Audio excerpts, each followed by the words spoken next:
Hello. Normally, I put the ad reads at the back end of the podcast so that you can hear the good stuff and not have to listen to me shill pointlessly for 2 minutes. And just so you know, I do this intentionally in our production because even I object to commercials as much as the next podcast listener.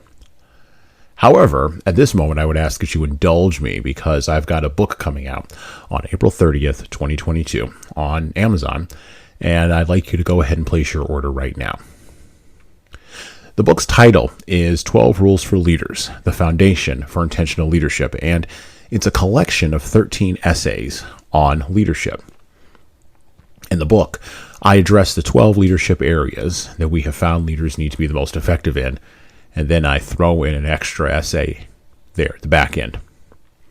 From establishing a foundation of leading teams through managing conflict effectively, all the way through leading teams through change, knowing what to do and why to do it, I believe can help you become a better leader.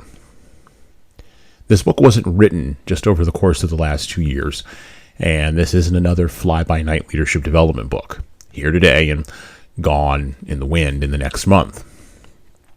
12 Rules for Leaders represents a continuation of the work we've been doing here at HSCT Publishing with our leadership training and development products and services, from Leadership Toolbox to Leading Keys, and it also represents the distillation of lessons we've learned, absorbed, and transmitted to others from training and developing around 15,000 managers and supervisors over the course of the last 10 years.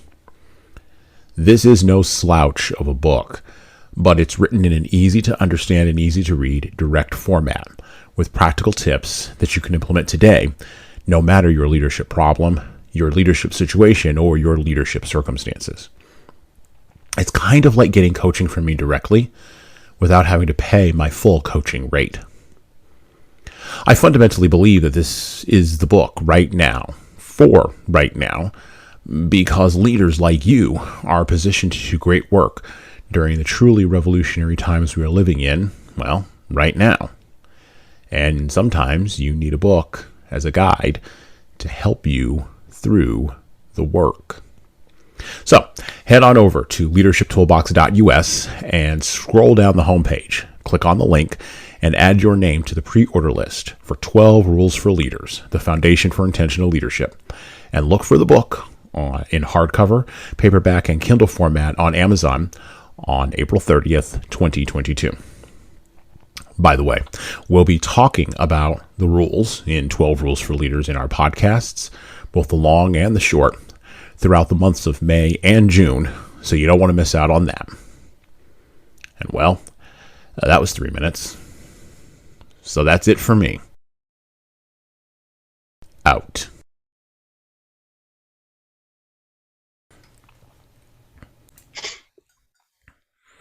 Hello, my name is Jesan Sorrells, and this is the Leadership Lessons from the Great Books podcast, episode number 18, with my returning guest today from episode number 5 or 6, I believe. Might be 7 or 8.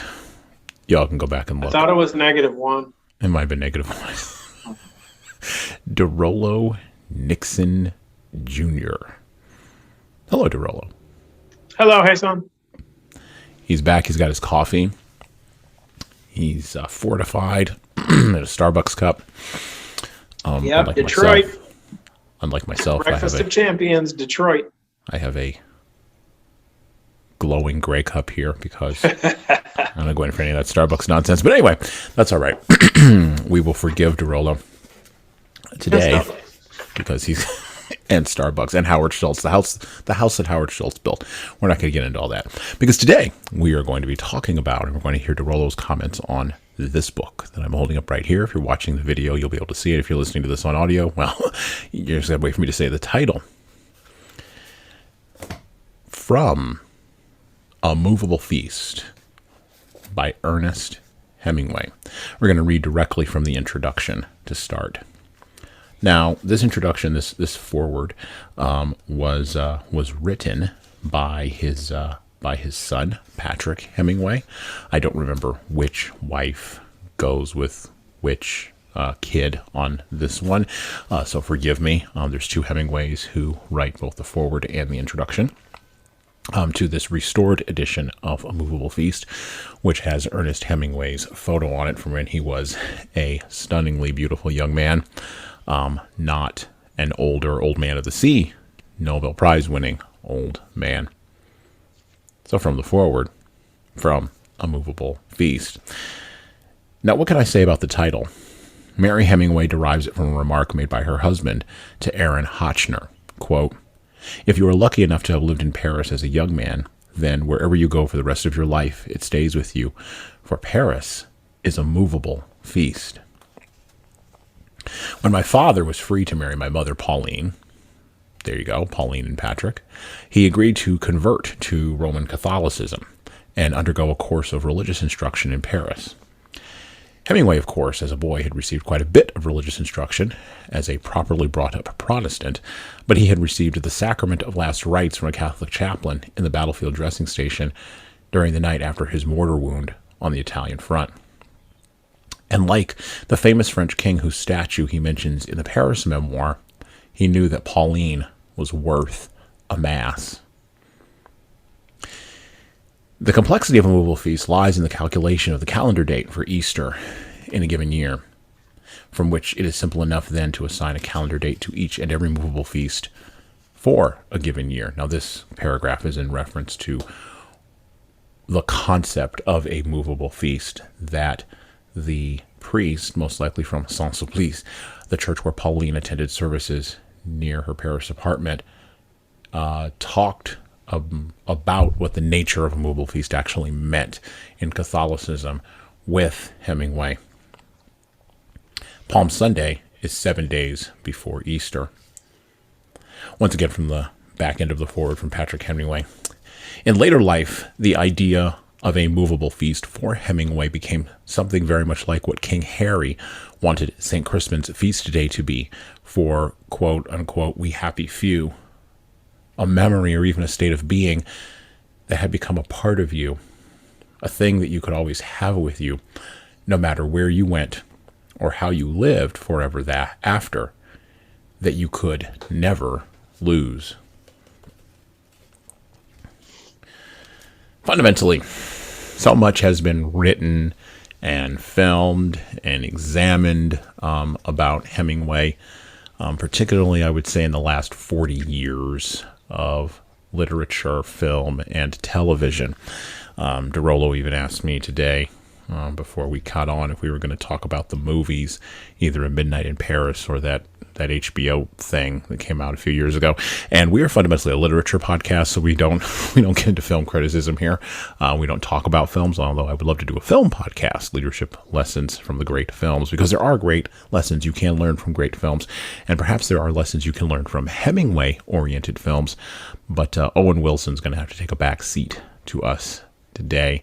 And instead, we're going to put Hemingway forward, as people have relentlessly done, but hopefully in a different kind of way, because it is impossible, really, to say anything new about Hemingway, about his writing, about his life, and particularly about his death by suicide.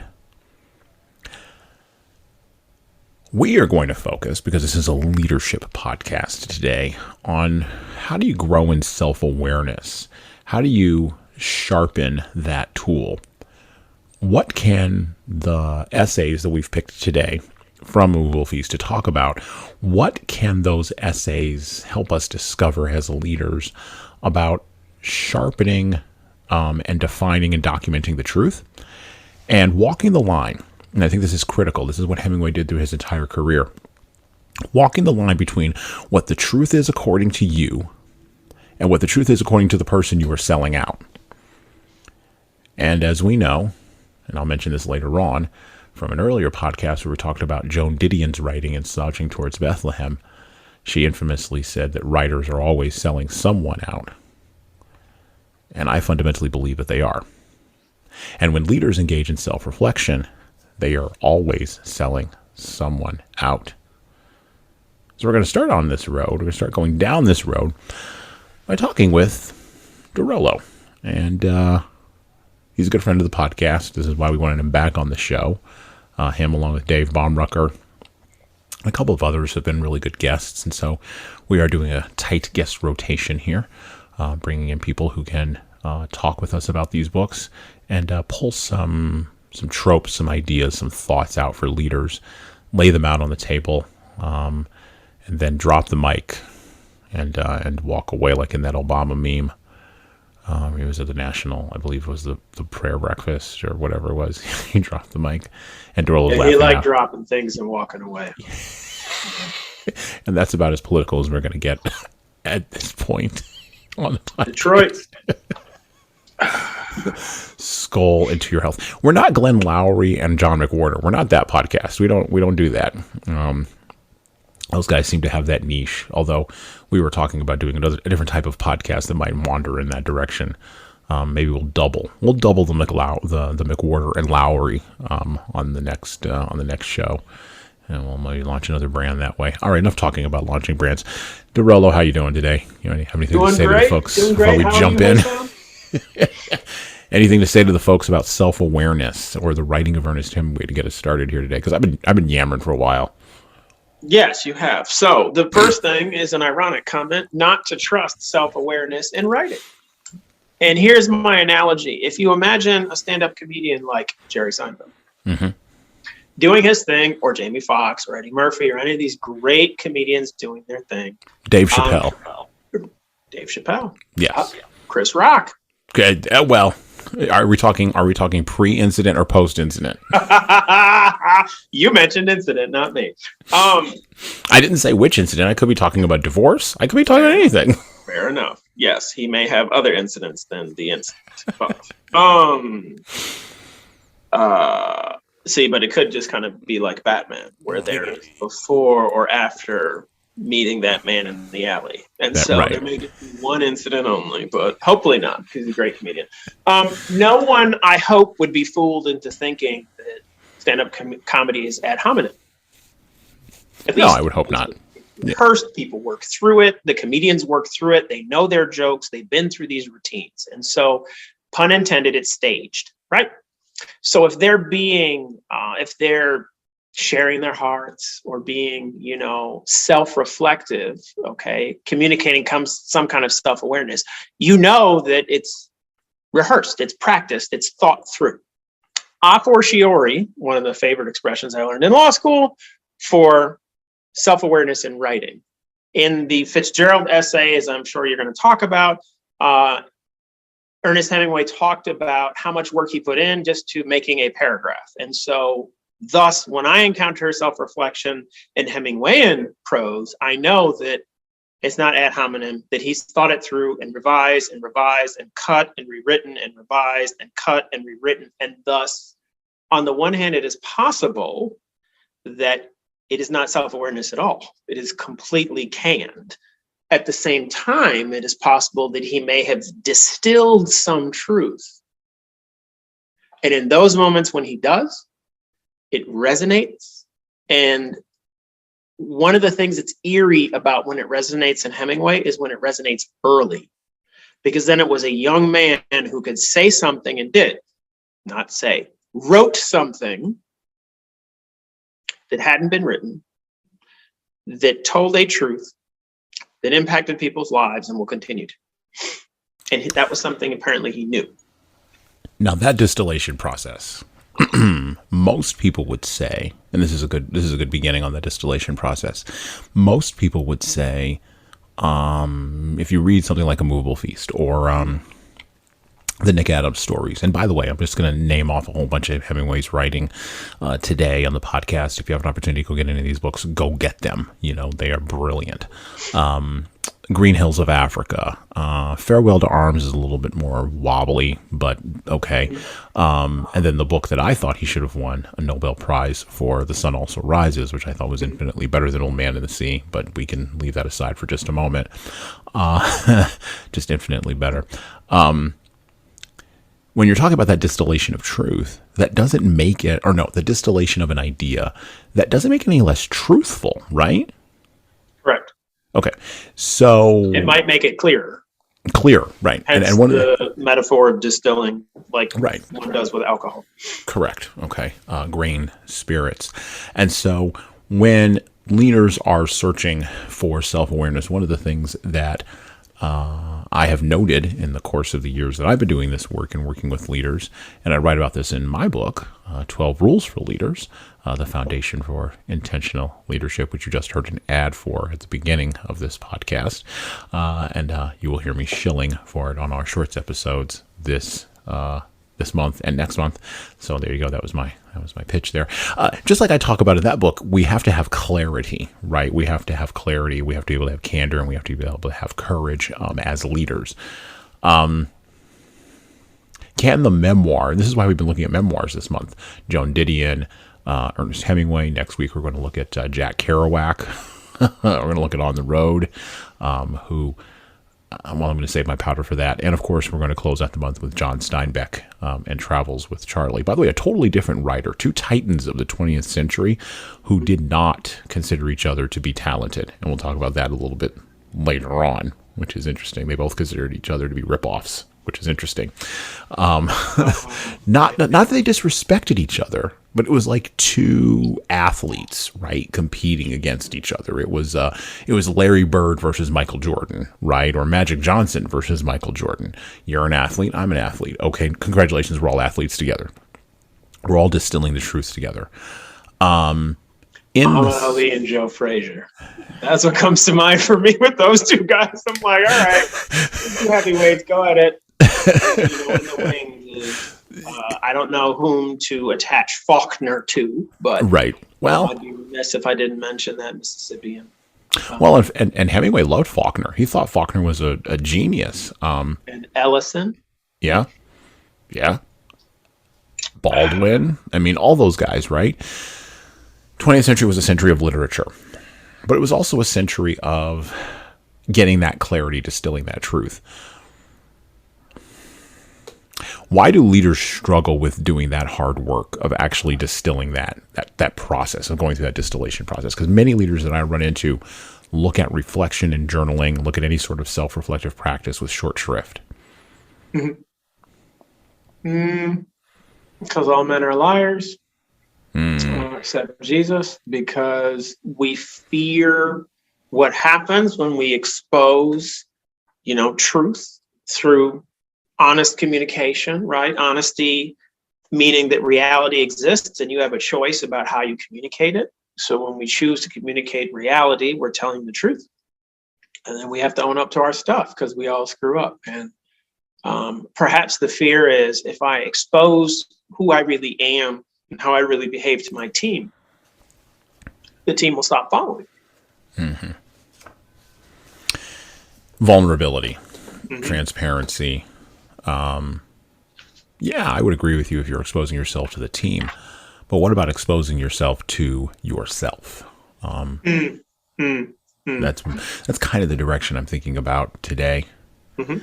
But we have to start off with this idea of discipline, right? Because exactly what Dorollo said is true. Hemingway wrote, standing up notoriously enough, but wrote repeatedly over and over and over again, trying to get to the truth of a sentence. Trying to get to the truth of an idea. In the book that I just published, I would write a sentence, delete it, and then write the sentence again, and then delete it and write the sentence again. And after about 4 or 5 times, I would get to the truth of a statement. And that became a practice that influenced me, and the more I was able to write the truth of a statement about whatever leadership rule, I was writing about, the closer I felt as though I was getting to saying the actual thing that needed to be said, right? That was getting to the truth of leadership. Well, that requires discipline, and Hemingway talks about that in his essay in A Moveable Feast. Hunger was good discipline. So we're going to go back to the book, and we're going to kind of look at this piece on discipline a little bit and explore some of these ideas with Dorollo here. From A Moveable Feast by Ernest Hemingway. Hunger was good discipline. We're going to read a couple of selections from this essay. You got very hungry when you did not eat enough in Paris because all the bakery shops had such good things in the windows and people ate outside at tables on the sidewalk so that you saw and smelled the food. When you were skipping meals at a time when you had given up journalism and were writing nothing that anyone in America would buy, explaining at home that you were lunching out with someone, the best place to do it was the Luxembourg Gardens, where you saw and smelled nothing to eat, all the way from the Place de l'Observatoire. I messed that up. To the Rue de Vaugirard. I messed that up too. By the way, he's in France. Dorollo speaks better French than I do. I don't speak French at all, so anything that is a modicum better is better. I'm going to butcher all of the French words. I'm going to mangle all of them because I'm a Spanish-speaking guy, or at least I was in high school. I did not study French. So forgive me. I know I'm pronouncing it wrong.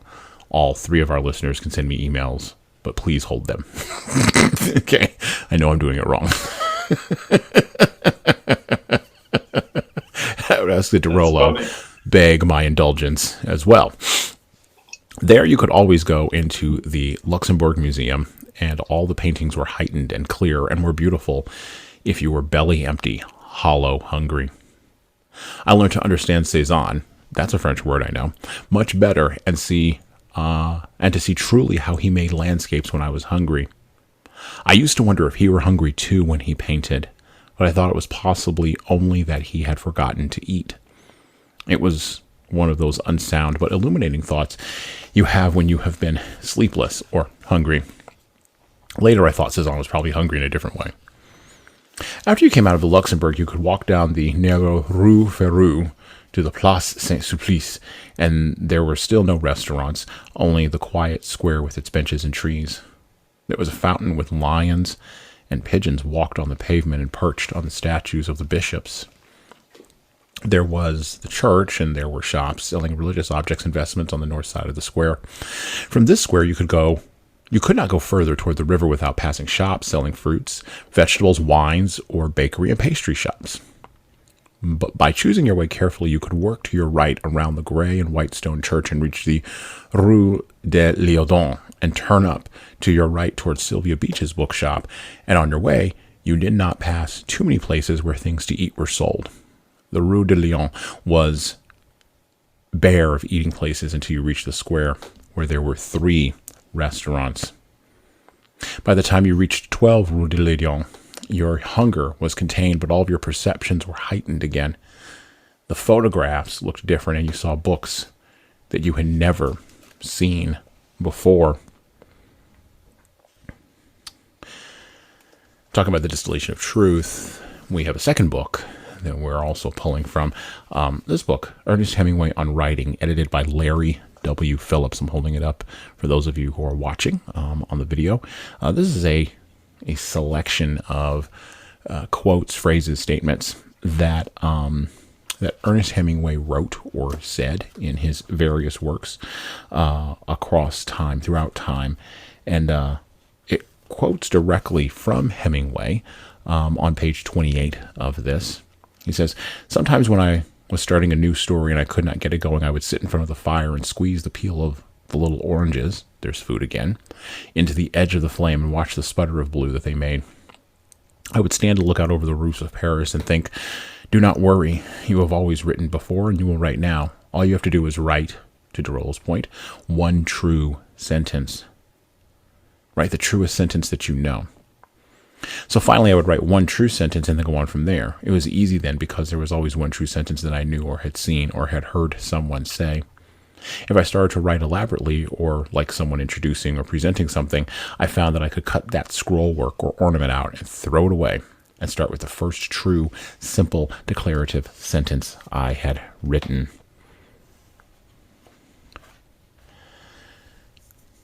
As Dorollo and I were just saying, this sounds simple in principle, and it sounds simple in practice, but this is really hard. And Dorollo and I have both written, books. Dorollo professionally is a lawyer, where there's a lot of gilding of the lily of language, very often among the legal class. I never read anything that Ernest Hemingway ever wrote about lawyers, but I don't think he probably held them in high esteem either. And this is not knocking lawyers. This is just, I think the thing he was pursuing was a thing that is that is the total opposite end of what the law pursues, and those are two tensions that exist in our society and culture, because sometimes you need more words to fully describe something, or to fully cover any potential contingency, right? Mm-hmm. Other times, and of course, you cannot cover all the potential contingencies because the world is infinite, and thus we have infinite language at that one end of the extreme. But then at the other end of the extreme, you've got Hemingway trying to distill one truth, one thing. Mm-hmm. How do leaders get to the truth through that discipline process? How do they get to the truth there, Dorollo? How do they... I know you already said, there's probably no way to do it. I prefer to think of it as as kind of a walking on a knife's edge. I think. I think it can be done. I think it can be done. It's just I know not to trust it when it's in writing, because I'm someone who my gut says recognition of the truth should have some spontaneity to it.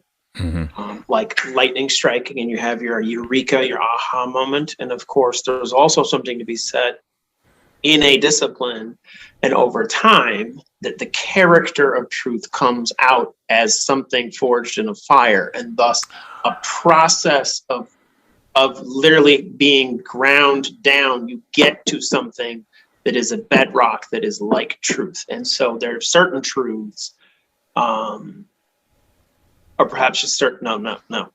There are certain truths, I almost said, or perhaps just experiences, but it's like, no. Mm-mm. They'll get to the same end, but they'll get to the same end because one is true of the other. Mm-hmm. No pun.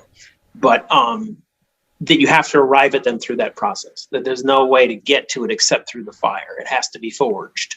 It's not going to be, as Hemingway pointed out, I heard somebody say a true sentence, so I wrote it down, as if he's an Apollonian priest. Right. Who heard as it were a God speak and said, okay, I'll write it down. And thus spoke Zarathustra, thus wrote Ernest Hemingway. No, that's not what we're talking about. We're talking about something where a process of repetitive grinding down is shaving away things, is slowly removing that which obscures the truth. The scroll work he was talking about throwing away. Yes. And it's one of the hardest things with writing, as I'm sure you know. Annie Dillard has a book called A Writing Life. Mm-hmm. And in that book, in her first essay in that book, she talks about the need and the pain of cutting. But it's absolutely essential. That is an absolute essential aspect of writing, because if you don't, you may end up with a complete book that fails, right? Because you left something in there that needed to be cut. So both she and Hemingway recognized that there was some sort of existential truth that not just existed in the universe, but existed in a work of art, existed in a piece of writing that you had to get to, or the writing failed. Okay, so there's a couple things I want to get your opinion on then on the podcast, because we've never actually talked about this. I don't even think we've talked about this personally, but we should talk about this here. You've got two different examples there that I'm taking a note here as I kind of lay out this thought. You've got two different thoughts here in writing, and this is where writing literature. This is why we're a literature podcast, because there's just so much stuff here, right? And in the great books of the Western canon, because of freedom of speech, as we talked about in our podcast episode number 16 with the Gulag Archipelago. Go listen to that. Leaders defend free speech. Free speech matters. Free speech matters. Free speech matters so that people can speak and write freely, regardless of whether they are distilling or prevaricating. Doesn't matter. Mm-hmm. They need to write, right? Because that is how we not only speak creation into the world. It's interesting you brought up the idea of an Apollonian. It's also how we get close to the core of a idea, or of a perception, or of an experience, or of a circumstance, or of even historical fact. Okay. Got two different kinds of writers inside of that. And we've never talked about this before. You got Isaac Asimov, who was not nearly precious about his work. He just wasn't. He went to the typewriter every day and Stephen Pressfield in his great book, The War of Art, which if you haven't read that, you should get it. But he talks about doing the work, right? Going to the typewriter every day between 8 a.m. and noon and typing for 4 hours. And it's good, it's good. It's bad, doesn't matter. Isaac Asimov is the most published author in the history of writing. Over 400 books, short stories, plays, manuscripts, television movie scripts. Isaac Asimov. Now, you can put him in the science fiction genre and dismiss him, as many people do, but he's still the most published author in the history of writing. Just is. Okay. Then you go on the other end of the spectrum and you've got a woman like Donna Tartt or Thomas Harris, who wrote the Hannibal novels, right? These people write one book every 20 years. The Goldfinch. I was working at a book company store retail that will remain nameless for the purposes of this podcast.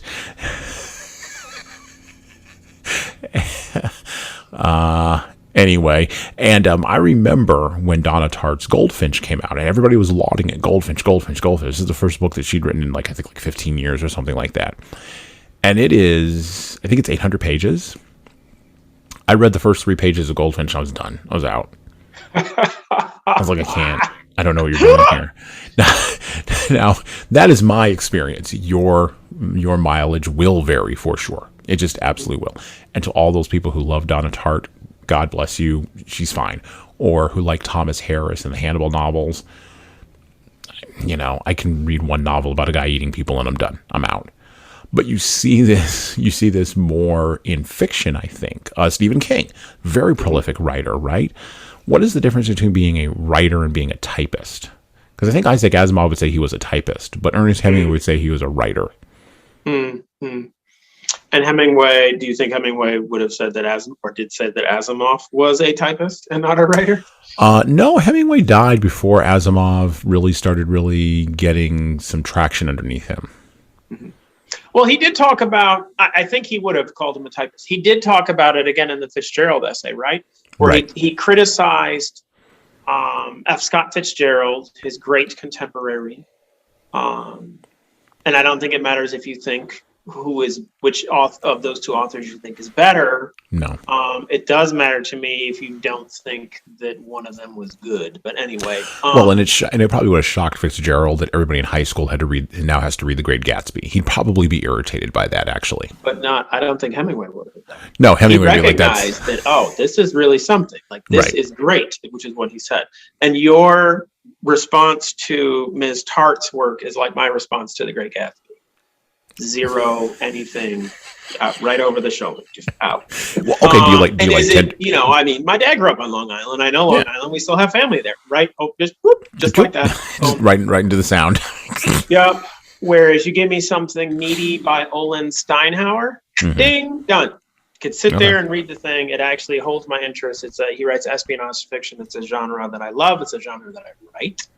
And that's one thing. But okay, back to Fitzgerald. So what Hemingway was critical of Fitzgerald of in his essay was Fitzgerald marring or maligning or twisting what Hemingway viewed as the truth of his work so that it could sell.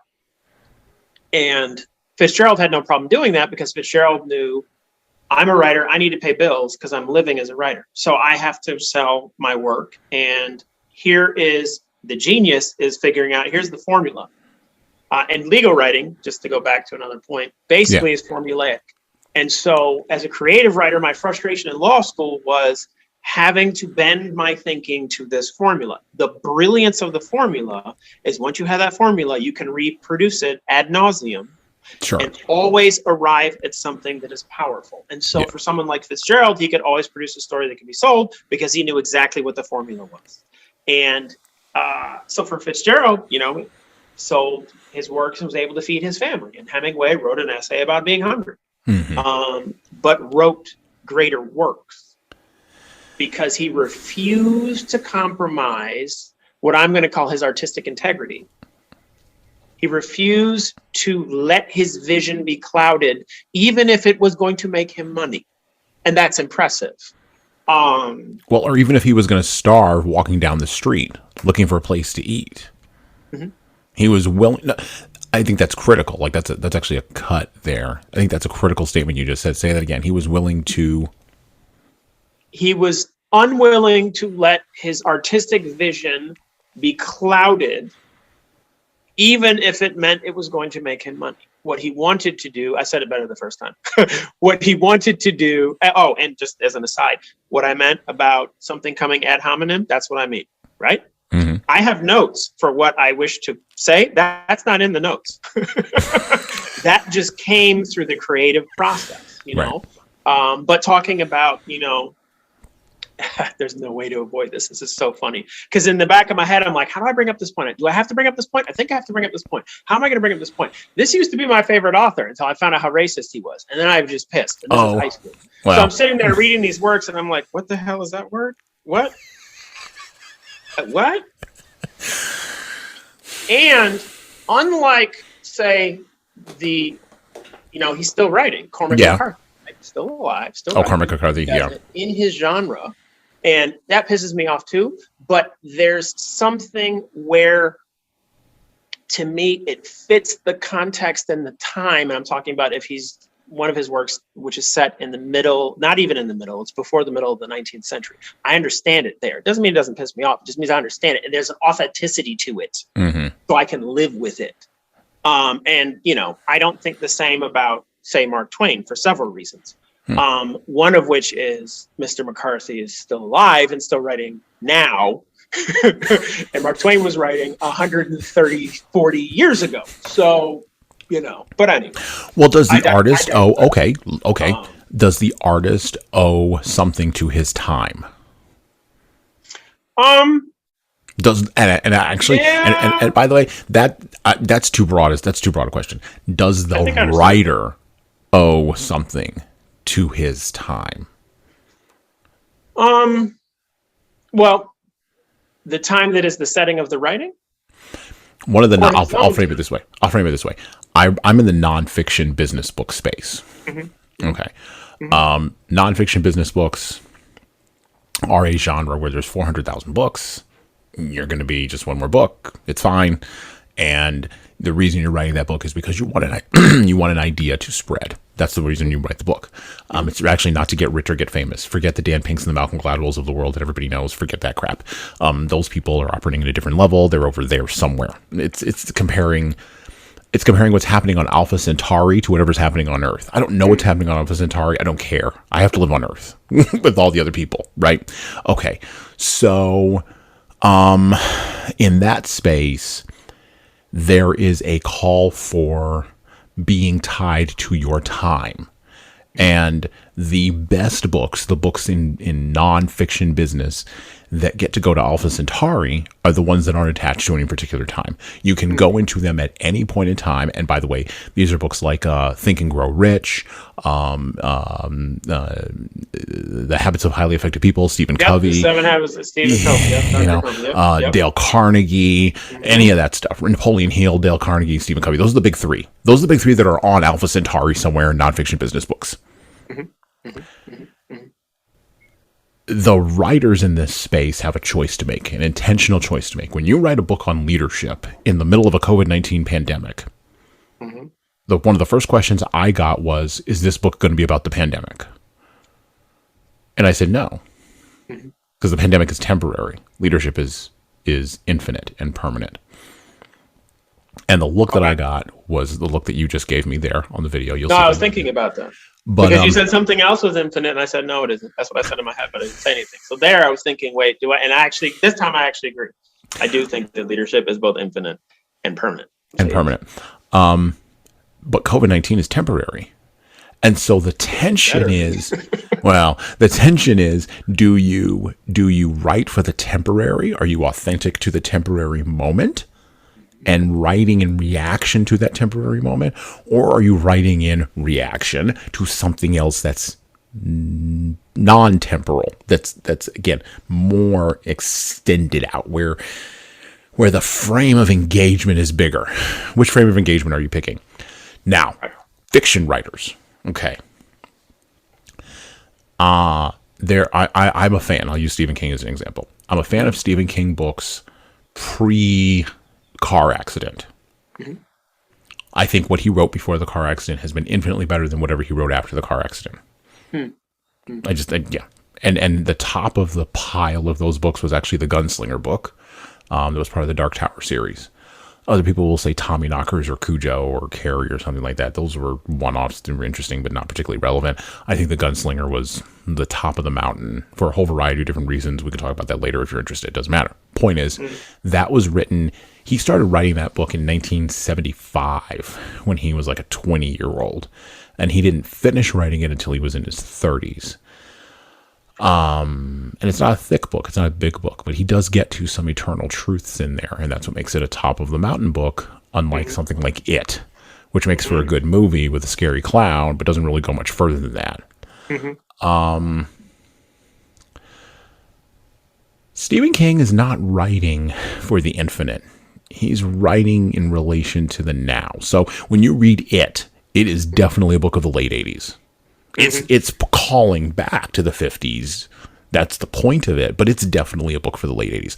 Tommyknockers, the book that whenever you ask him about it in an interview, he'll say, I wrote that book high on cocaine. Like the whole time I was high on cocaine. Like I just was. And you can go into it, and there's some wild stuff in Tommyknockers.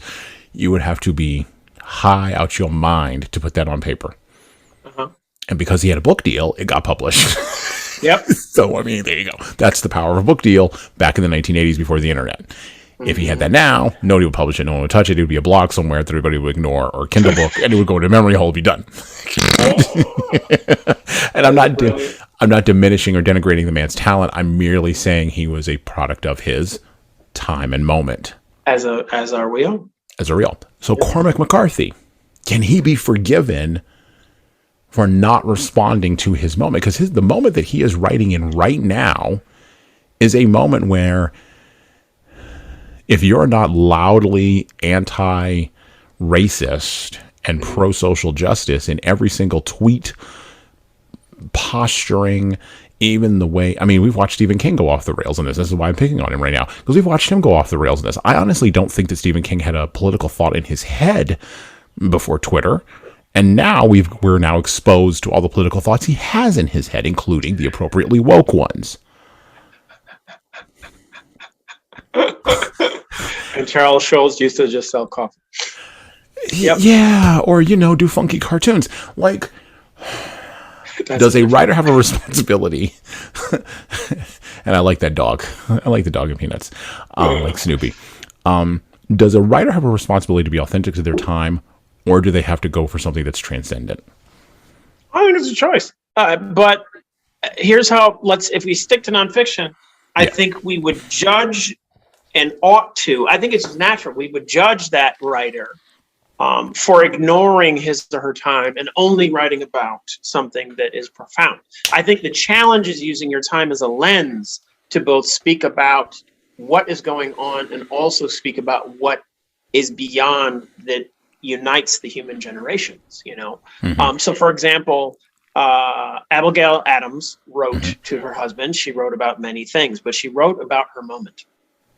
And I think if she'd ignored her moment and only griped about domestic issues to John Adams, we would think very poorly of her. Okay. At the same time, if she wrote only something, for lack of a better expression, highfalutin, okay, something. I am in Texas. We do like that term down here.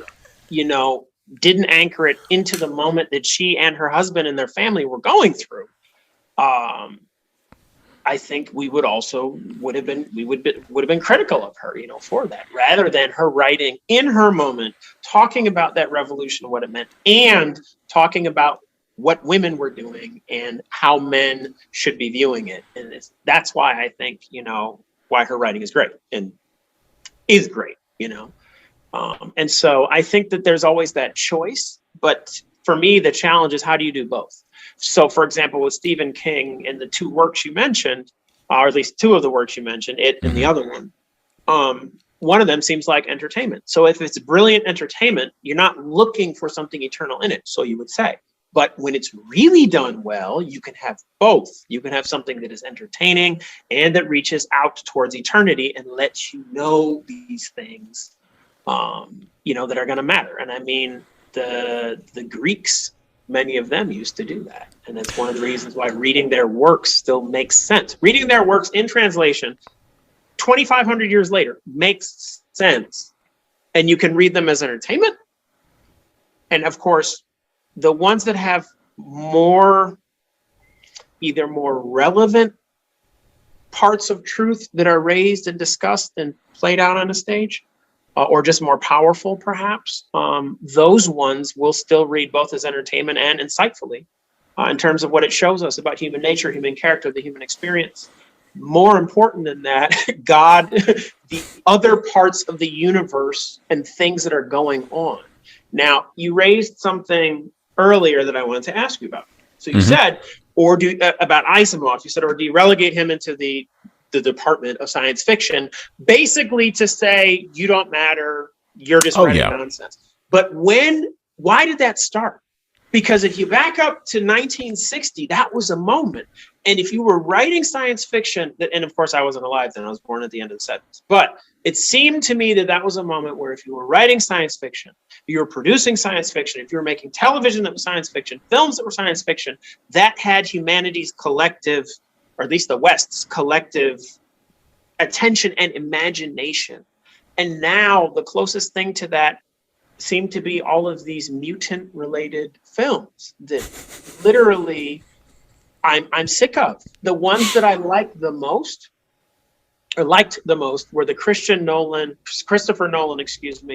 Mr. Nolan, Christian Bale, Christopher Nolan, and of course Gary Oldman, my favorite actor. No love for Heath Ledger though. No love for the Joker. Why? What? No love for the Joker though. No love for Heath Ledger. He was fine, but if he hadn't died, do you really think people would have been, lauding that role? I don't know. Yeah. I honestly don't know. I liked him in A Knight's Tale. I liked him in that dumb movie with Julia Stiles. I'm sure there was power there, but frankly, in terms of Aussies or Kiwis moved to Australia, I prefer Russell Crowe. But, who knows? If you switch the two, and I don't obviously wish it on them, but if Crowe had died rather than Ledger, who knows? Maybe I would have the opposite view. Who knows? Maybe it's just literally lasting longer, produces my response in terms of Australians who have good truck in Hollywood. But, the reason I think those Batman ones resonate the way they do is because they aren't mutants. They're not superhuman things, right? Who, for the record, you notice, aren't grounded in some kind of transcendent spiritual reality.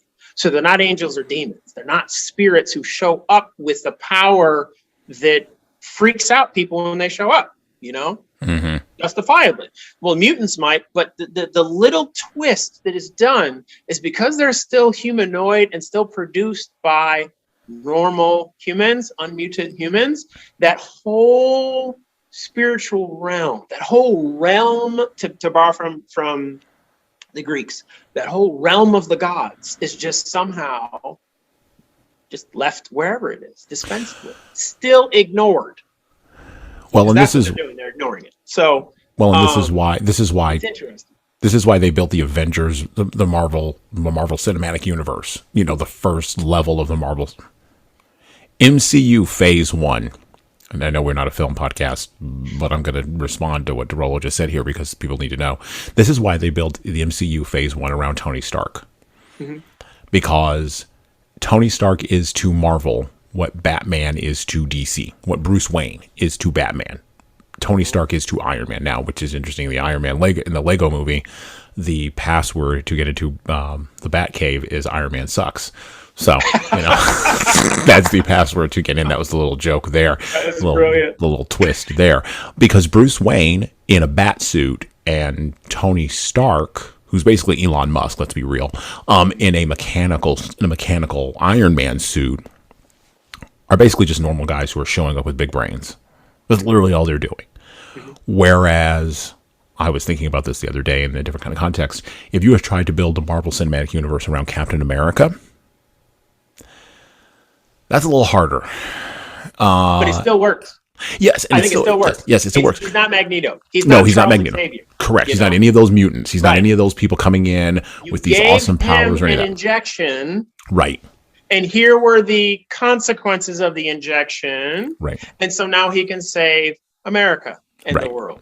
Right. And not die. And ta-da! Amazing. And I never thought about those parallels to right now. But anyway. Oh, I did. I've been thinking about those for years.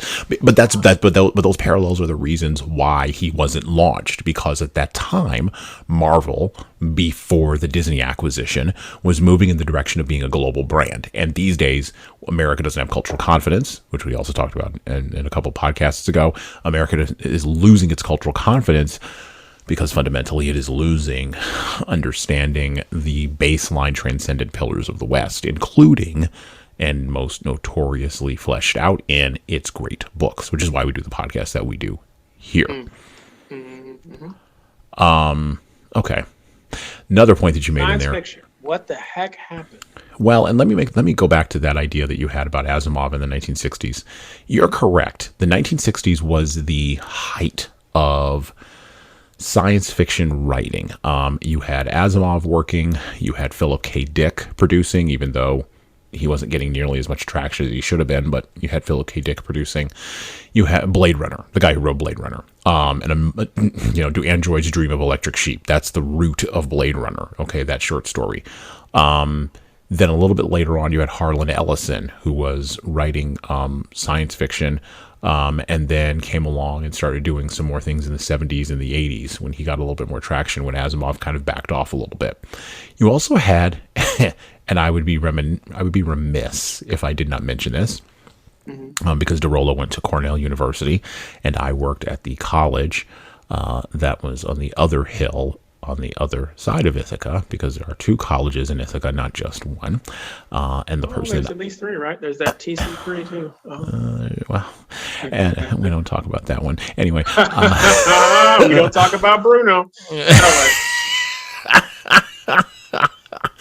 And I happened to go to the museum display that is of this writer at this college, where he graduated with a degree in communications and public relations, and they named an entire media broadcasting wing after him, Rod Serling. Oh, yeah. Rod Serling was interesting because Rod Serling wrote for The Twilight Zone, some of the best science fiction writing of the mid-20th century, to Dorollo's point. He smoked, he drank, he wrote, he was a rabid anti-communist. He believed in the West, and his science fiction was, well, for the time was considered to be progressive, but in looking back on it, it was really just old school capturing of the liberal values of the West and really laying those out in opposition to communism.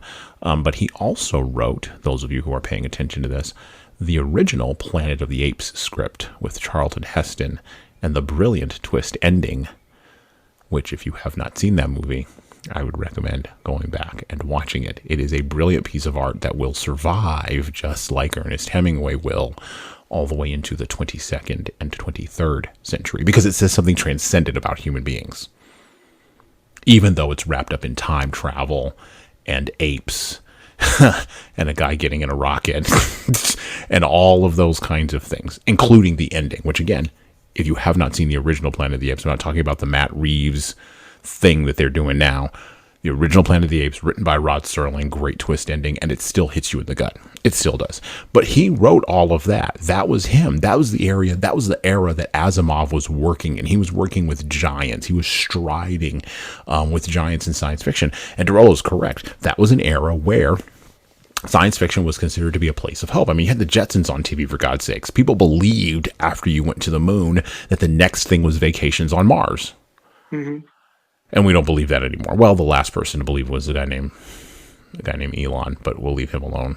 We've not mentioned him twice. We'll leave him alone for the moment. I want to talk about this idea of compromise and artistic integrity and authenticity, but I want to roll into the guy we've been sort of dancing around for the last little bit. Hunger is discipline. But then, of course, there's a time when you run across a guy who's a genuine talent. And you may be a genuine talent yourself if you're a writer, but like has to meet like. And so we've mentioned him twice already. So we're going to talk a little bit about Scott Fitzgerald.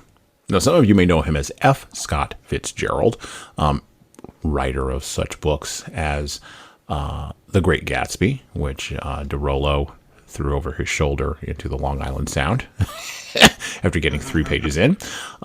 He may enjoy, however, I would recommend this one, Dorollo. You may enjoy Tender is the Night. That one you may enjoy. I tried that one too.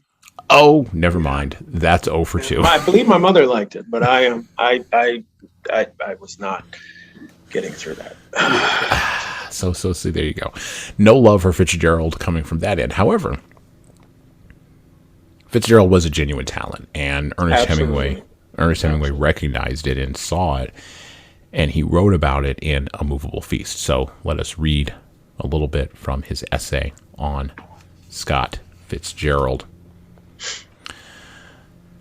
His talent was as natural as the pattern that was made by the dust on a butterfly's wings. At one time, he understood it no more than a butterfly did, and he did not know when it was brushed or marred. Later, he became conscious of his damaged wings and of their construction, and he learned to think. He was flying again, and I was lucky to meet him just after a good time in his writing, if not a good one in his life. Now, this is an interesting essay because when he met F. Scott Fitzgerald, he focused on his physical nature, right? Hemingway did. Which, if you look at the front cover of the restored edition of A Moveable Feast, Hemingway wasn't a bad-looking guy. I mean, he would have fit right in with any of the folks that are walking around in 2022. Sometimes you look at pictures of writers and you can clearly see that they would have been anachronisms in whatever modern era it is that you're living in. I'm thinking of Oscar Wilde, right? Would have been an anachronism, would have stuck out like a sore thumb. Or even Mark Twain would have stuck out like a sore thumb.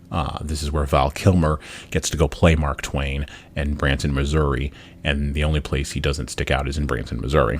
Everywhere else, though, probably not going to ride the lightning there. But Ernest Hemingway was able to do that, and so was Fitzgerald, and so he writes this. The first time I ever met Scott Fitzgerald, a very strange thing happened. Many strange things happened with Scott, but this one I was never able to forget. He had come into the Dingo Bar in the Rue de l'Ombre, where I was sitting with some completely worthless characters, had introduced himself and introduced a tall, pleasant man who was with him as Dunk Chaplin, the famous pitcher. I had not followed Princeton baseball and had never heard of Dunk Chaplin, but he was extraordinarily nice, unworried, relaxed, and friendly, and I much preferred him to Scott. Scott was a man then who looked like a boy, with a face between handsome and pretty. He had very fair, wavy hair, a high forehead, excited eyes, and a delicate, long-lipped Irish mouth that, on a girl, would have been the mouth of a beauty. By the way, there have been statements made over the course of many years, off and on, intimating that perhaps Hemingway was a homosexual or might have had homosexual attraction to Scott Fitzgerald. It is beyond the pale of this podcast to comment on something like that, but I would be remiss if I did not bring up that point now, and you can go find it anywhere on the internet and go look at what other people have said about that. His chin was well built, and he had good ears and a handsome, almost beautiful, unmarked nose. This should not have added up to a pretty face, but that came from the coloring, the very fair hair in the mouth. The mouth worried you until you knew him, and then it worried you more. I was very curious to see him, and I've been working very hard all day, and it seemed quite wonderful that here should be Scott Fitzgerald and the great Dunk Chaplin, whom I had never heard of, but was now my friend. Scott did not stop talking, and since I was embarrassed by what he said, it was all about my writing and how great it was, I kept on looking at him closely and noticed instead of listening. We still went under the system then that praise to the face was an open disgrace. Scott had ordered champagne, and he and Dunk Chaplin and I drank it together with, I think, some of the worthless characters. I do not think that Dunk or I followed the speech very closely, for it was a speech, and I kept on observing Scott. He was lightly built and did not look in awfully good shape, as his face was faintly puffy. His Brooks Brothers clothes fitted him well, and he wore a white shirt with a button-down collar and a guard's tie. I thought I ought to tell him about the tie, maybe because they did have British in Paris, and one might come into the Dingo. There were two there at the time. But then I thought, the hell with it, and I looked at him some more. It turned out later he had bought the tie in Rome. Then he describes the conversation, talks about some incidents occurring at the bar, and then says this: I gave up. And then he asked me, he meaning Fitzgerald, he asked me why I liked this cafe, and I told him about it in the old days, and he began to try to like it too, and we sat there, me liking it and him trying to like it, and he asked questions and told me about writers and publishers and agents and critics and George Horace Lorimer and the gossip and economics of being a successful writer, to Dorollo's point, and he was cynical and funny and very jolly and charming and endearing, and even if you were careful about anyone, becoming endearing. He spoke slightingly but without bitterness of everything he had written, and I knew his new book, the one that Dorollo threw over his shoulder, must be very good for him to speak without bitterness of the faults of past books. He wanted me to read the new book, The Great Gatsby, as soon as he could get his last and only copy back from someone he had loaned it to. To hear him talk of it, you would never know how very good it was, except that he had the shyness about it that all non-conceited writers have when they have done something very fine. And I hoped he would get the book quickly so that I might read it. Now, I'm going to pause there for just a second because he's going to start talking about Zelda in just a minute. I want to talk about that. That's his first meeting with Scott Fitzgerald. That's his first meeting with the guy, right? His first meeting with the competition. And they're sort of taking each other's measure, right? They're sort of examining each other. Before we came on the podcast, we were talking about how, Hemingway and Steinbeck didn't really have much truck with each other. But Hemingway and Fitzgerald definitely, I think, respected each other. And, you can see this in a couple of statements that he writes in his book, or in the selections that have been pulled from his writings and his statements. Ernest Hemingway on Writing, edited by Larry W. Phillips. He talks about, what are the books? He was interviewed in a place called Byline, right? And Hemingway was asked by the interviewer, a person named Mice, what books should a writer read? And this goes directly to Fitzgerald. What books should a writer read? And he says he should read everything so he knows what he has to beat. He can't have read everything. I don't say that he can. I say what he should. Of course he can't. Well, what books are necessary? He should have read War and Peace and Anna Karenina by Tolstoy, Midshipman Easy, Frank Mildmay, and Peter Simple by Captain Marryat, Madame Bovary and L'Education Sentimentale by Flaubert, Buddenbrooks by Thomas Mann, Joyce's Dubliners, Portrait of the Artist, and Ulysses, which, by the way, pause, I'm not smart enough to finish Ulysses. It'll be on the podcast eventually. Tom Jones and Joseph Andrew by Fielding, Le Rouge et Le Noir, and La Chartreuse de Parme by Stendhal, The Brothers Karamazov, and any other two Dostoevskys. We finished Crime and Punishment earlier. Go back and listen to that episode. Huckleberry Finn by Mark Twain, The Open Boat, and The Blue Hotel by Stephen Crane. Hail and Farewell by George Moore, Yeats's autobiographies, and all the good de Maupassant, all which we've read before, all the good Kipling, all of Turgenev, Far Away and Long Ago by W.H. Hudson, Henry James's short stories, especially Madame de Maub's, and The Turn of the Screw, The Portrait of a Lady, The American. I can't write them down that fast. How many more are there? I'll give you the rest another day. There are about 3 times that many. Should a writer have read all of those? All of those and plenty more. Otherwise, he doesn't know what he has to beat. What do you mean he has to beat? Listen. There is no use writing anything that has been written before unless you can beat it. What a writer in our time has to do is write what hasn't been written before or beat dead men at what they have done. The only way he can tell how he is going to compete with dead men. But reading all those good writers might discourage you. I love this. Then you ought to be discouraged.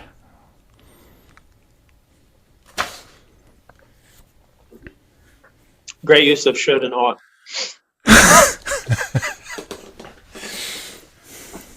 You said he didn't compromise with artistic integrity.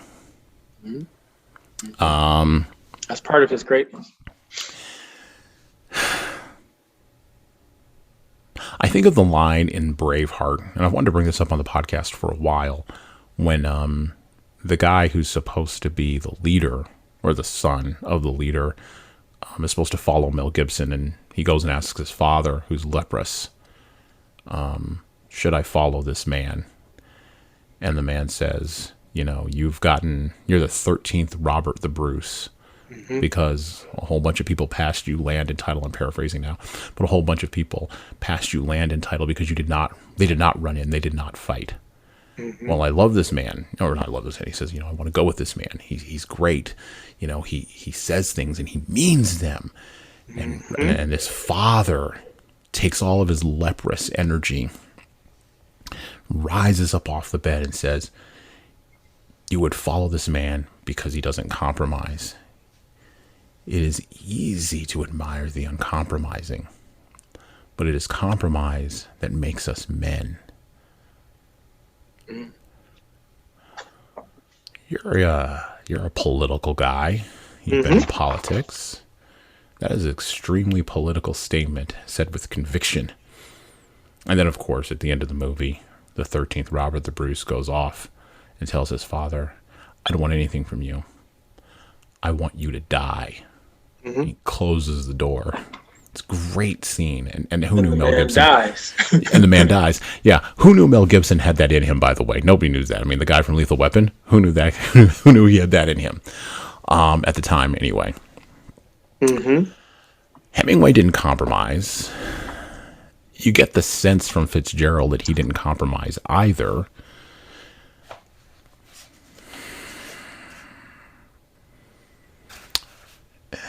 Leadership, the straw, or the saw, I should say, the saw is a better term. The saw is that leadership is nothing but compromise. I don't think that's true. Well, you hear that a lot, though, right? Or at least I hear it a lot in the field in which I'm in. How could leaders use writing, use the memoir style to reflect so that they can make a decision about whether or not to compromise, and sub-question, what to compromise on, looking at how Hemingway and Fitzgerald have both approached this? It's tough because compromise is how we live together without killing each other, without destroying each other. JFK said, quote, it is compromise that prevents each set of reformers from crushing the group at the other end of the political spectrum, close quote. So, period. So if we look at what we're going through in the last couple of weeks, what we're not going to see and what we don't hear evoked is compromise. But he also said, leaders let every nation know we will bear any burden and pay any price to ensure their survival and the success of liberty.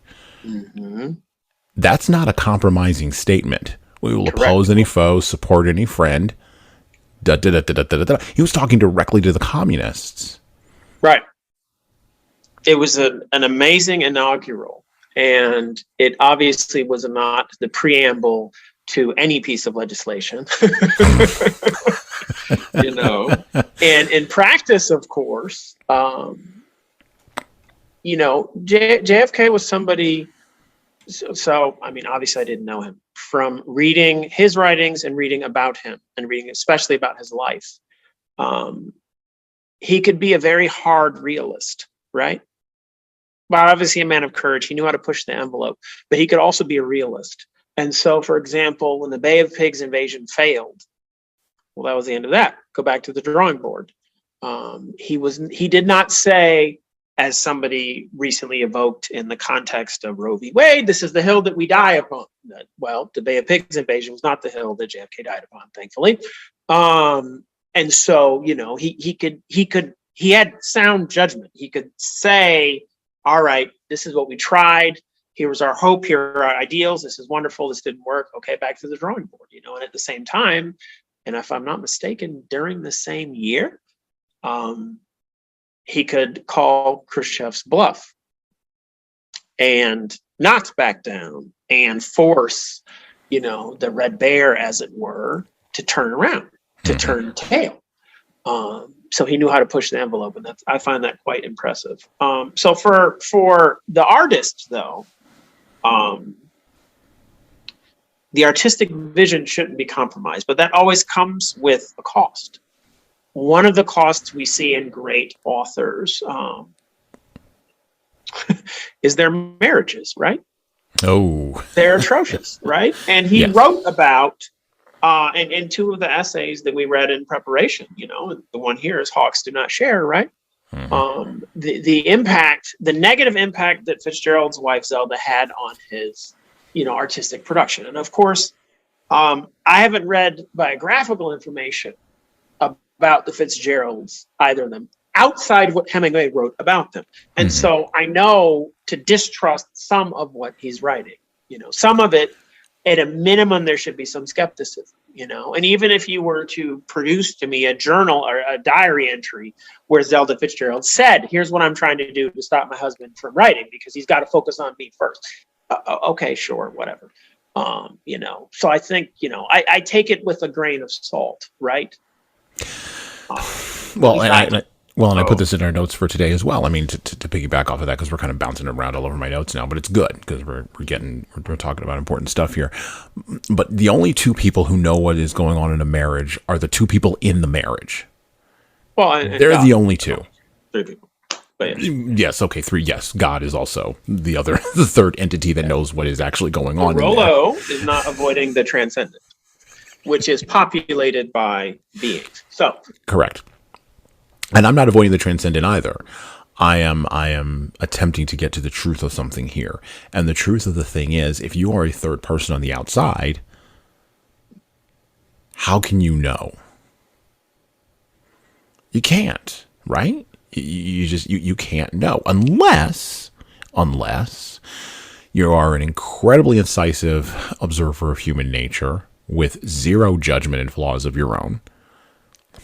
In which case you'd be a transcendent being called God. And you wouldn't need to observe that because you'd be too busy doing other things.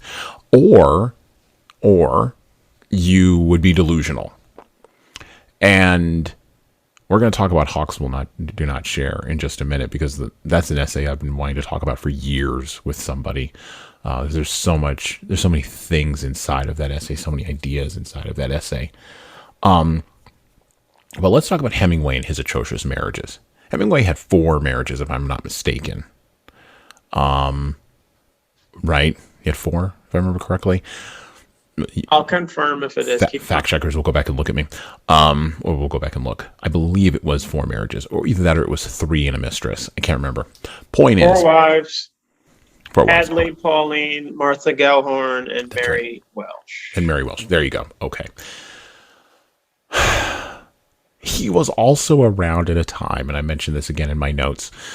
Gertrude Stein was in the common parlance of our time, an out lesbian.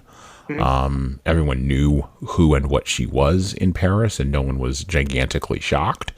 As a matter of fact, there's a wonderful essay in the collection about the nature of Stein's relationship with another woman, and Hemingway kind of observed that from the outside, and it kind of put him off from her, and their relationship gradually went into the toilet. Mm-hmm. Then you also have Pablo Picasso, who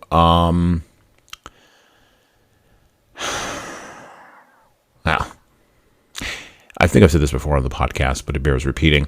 If there's any visual artist I could go back in time in the 20th century and maybe get into a fist fight with, it'd be Pablo Picasso. I think that guy did more to damage art and damage visual artistic production than any other artist of the 20th century. Oh, wow. I so disagree. That's fine. That's fine. This is not a visual art podcast either. So no plastic here. We're all environmental friendly. All words, they biodegrade. You don't have to worry about it. That's right. And because I'm a root cause guy, it's mostly Picasso's followers, but he would have had followers if he hadn't existed. So we got to go back to the root. We got to dig out that root. Anyway, but Picasso had multiple wives, multiple mistresses. He was terrible to women too. Mm-hmm. Why are these talented people, and we see this even in our own time, we talked about Chris Rock, we won't talk about the other gentleman that was on the other side of the particular incident that I'm now referencing on purpose. His marriage is about to be exposed as potentially being atrocious. We are in the midst of, since we're going to make this a temporal podcast for this moment, we're in the midst of the Amber Heard Johnny Depp trial, where atrociousness is being revealed in all kinds of different ways from these public figures. But these are highly talented individuals. Why can't highly talented individuals have decent relationships? Or sub question, is it because the pool of highly talented individuals is so small that when they screw up, the screw ups in their personal relationships are just magnified because the pool is so tiny? So my approach to answering the question draws upon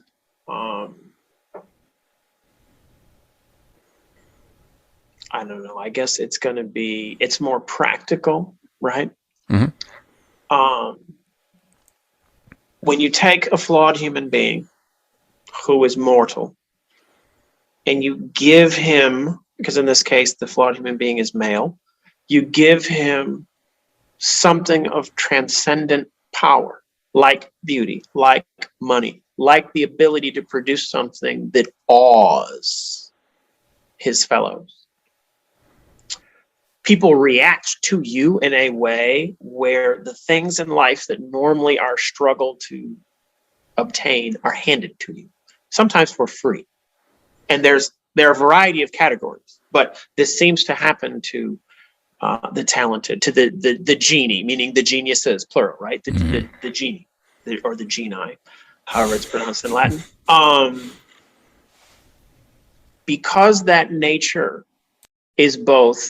man's nature is both flawed and corrupt, it has a corrupting influence on that person. And so to the extent that power corrupts, as Lord Acton said, power corrupts and absolute power, absolutely.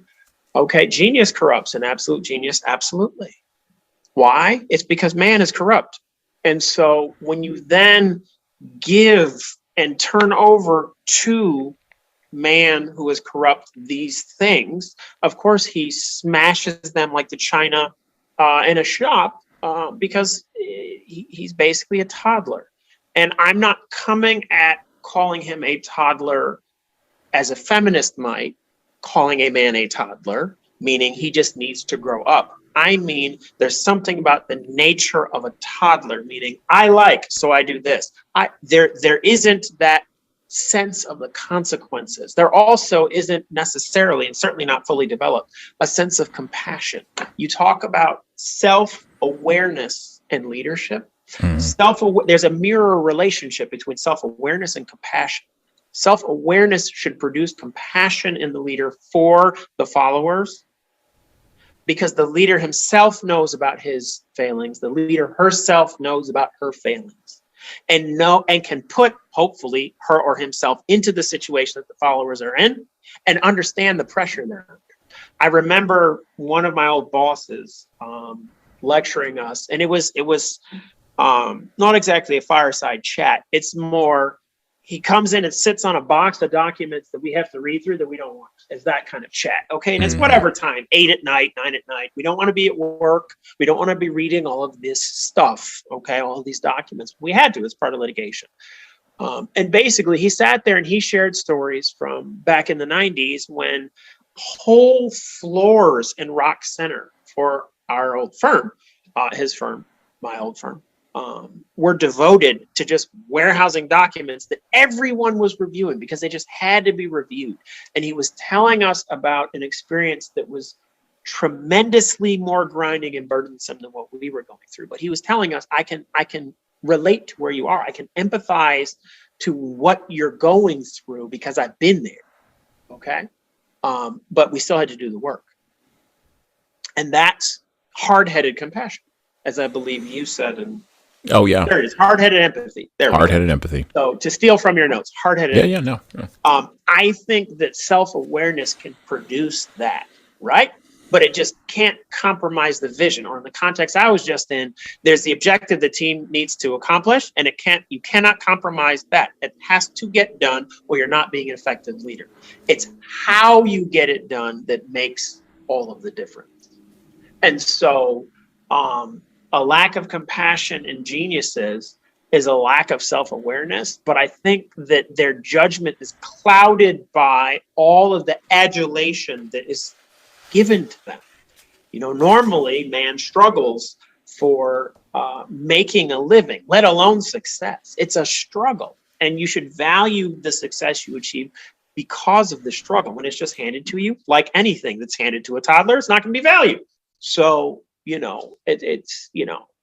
perhaps that's why they tend to, especially the men, tend to struggle in their marriages. And not only the men. I mean, I think Norma Jean, and again, as you said, I can't, I'm not in her marriage, never was, right? Norma Jean, a la Marilyn Monroe, multiple marriages. Okay. Do I think she was a genius? Yes. I think she had something and knew she had something and knew how to use it. And it was profoundly electric. And yet, how do you then get through normal life? I think Elizabeth Taylor was probably a better example there. Yeah. Because she had multiple marriages. She couldn't hold it down. But she apparently an incredibly compassionate person.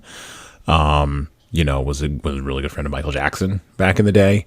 Engaged with patients around, well, not patients, but engaged with victims of AIDS and of HIV in a time when people were not even interested remotely in even being around those folks.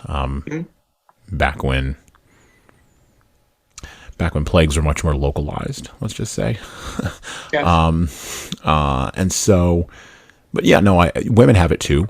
I think it manifests differently in different kinds of ways, because women are much more grounded in relationship than men are, for a whole variety of reasons. The most notorious being that's how we're wired. That's how we were made, because we serve different purposes. But I think that is, I think you're getting to something fundamental there. And in getting to that, I'd like to take that turn and go into Zelda, and into talking about Zelda. Back to A Moveable Feast. He told me that he and Zelda, his wife, had been compelled to abandon their small Renault motor car in Lyon because of bad weather, and he asked me if I would go down to Lyon with him on the train to pick up the car and drive up with him to Paris. The Fitzgeralds had rented a furnished flat at 14 Rue de Tilsit, not far from the Etoile. It was late spring now, and I thought the country would be at its best and we could have an excellent trip. So he goes and he picks up the car, and he closes out the essay on Fitzgerald by saying this: "It is strange now to remember thinking of Scott as an older writer, but at the time, since I had not yet read The Great Gatsby, I thought of him as a much older writer who had written a very silly, badly written, and collegiate book, followed by another book I had been unable to read." I think that's analysis that Dorollo would agree with. I thought he wrote Saturday Evening Post stories that had been readable 3 years before, but I never thought of him as a serious writer. He told me at the Closerie des Liels how he wrote what he thought were good stories and which really were good stories for the Post, and then changed them for submission, knowing exactly how he must make the twists that made them into saleable magazine stories. This is that idea, by the way, pause. This is that idea, by the way, that Dorollo was just talking about taking a book, taking a talent, not even a book, taking a talent and putting it inside of a formula in order to repeat the formula to pay your bills. This is what Fitzgerald is doing. This is what Hemingway is describing Fitzgerald is doing. And he's not doing it with a sense, he's not describing this with a sense of amazement or awe. He is indeed describing this from a sense of, you've betrayed your talent. I had been shocked, back to A Moveable Feast, I had been shocked at this and said I thought it was whoring. He said it was whoring, but he had to do it as he made his money from the magazines to have money ahead to write decent books. I said I did not believe anyone could write any way except the very best they could write without destroying their talent. He said he had learned to write the stories for the Post so that they did him no harm at all. He wrote the real story first, he said, and the destruction and the changing did him no harm. I could not believe this, and I wanted to argue him out of it, but I needed a novel to back up my faith and to show him and convince him, and I had not yet written any such novel. Since I had started to break all my writing down and get rid of all facility and try to make instead of describe, writing had been wonderful to do. But it was very difficult, and I did not know how I would ever write anything as long as a novel. It often took me a full morning of work to write a paragraph. Then we're going to move ahead a little bit, talk directly about Scott Fitzgerald's marriage from A Moveable Feast, the essay titled Hawks Do Not Share. Scott Fitzgerald invited us to have lunch with his wife Zelda and his little daughter at the furnished flat they had rented at 14 Rue de Tilsit. I cannot remember much about the flat except that it was gloomy and airless, and there was nothing in it that seemed to belong to them except Scott's first books bound in light blue leather with titles in gold. Scott also showed us a large ledger with all the stories he had published listed in it year after year with the prices he had received for them and also the amounts received for any motion picture sales and the sales and royalties of his books. They were all noted carefully as the log of a ship, and Scott showed them to both of us with impersonal pride as though he were a curator of a museum. Scott was nervous and hospitable, and he showed us his accounts of his earnings as though they had been the view. There was no view. Now, this story is related after a night of partying where Zelda had a hangover. Zelda had hawk's eyes and a thin mouth and deep South manners and accent. Watching her face, you could see her mind leave the table. They were sitting at the breakfast table. Leave the table and go to the night's party and return with her eyes blank as a cat's and then pleased, and the pleasure would show along the thin line of her lips and then be gone. Scott was being the good cheerful host, and Zelda looked at him, and she smiled happily with her eyes and her mouth too as he drank the wine. I learned to know that smile very well. It meant she knew Scott would not be able to write. Zelda was very jealous of Scott's work, and as we got to know them, this fell into a regular pattern. Scott would resolve not to go on all-night drinking parties and to get some exercise each day and work regularly. He would resolve to engage in some form of discipline. He would start to work, and as soon as he was working well, Zelda would begin complaining about how bored she was and get him off on another drunken party. They would quarrel and then make up, and he would sweat out the alcohol on long walks with me and make up his mind that this time he would really work and would start off well. Then it would start all over again. Scott was very much in love with Zelda, and he was very jealous of her. Then Hemingway proceeds to describe how they handled their alcohol, which you can read yourself. Scott told me about the Riviera and how my wife and I must come up there the next summer and how we would go there and how he would find a place for us that was not expensive and we would both work hard every day and swim and lie on the beach and be brown and only have a single aperitif before lunch and one before dinner. Zelda would be happy there, he said. She loved to swim and was a beautiful diver, and she was happy with that life and would want him to work and everything would be beautiful. He and Zelda and their daughter were going to go there that summer. I was trying to get him to write his stories as well as he could and not trick them to conform to any formula, as he had explained that he did. You've written a fine novel now, I told him, and you mustn't write slop. The novel isn't selling, he said. I must write stories, and they have to be stories that will sell. Write the best story that you can and write it as straight as you can. I'm going to, he said.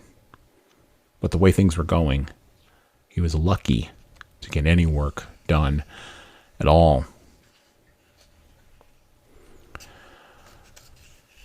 And then the close of Hawks Do Not Share.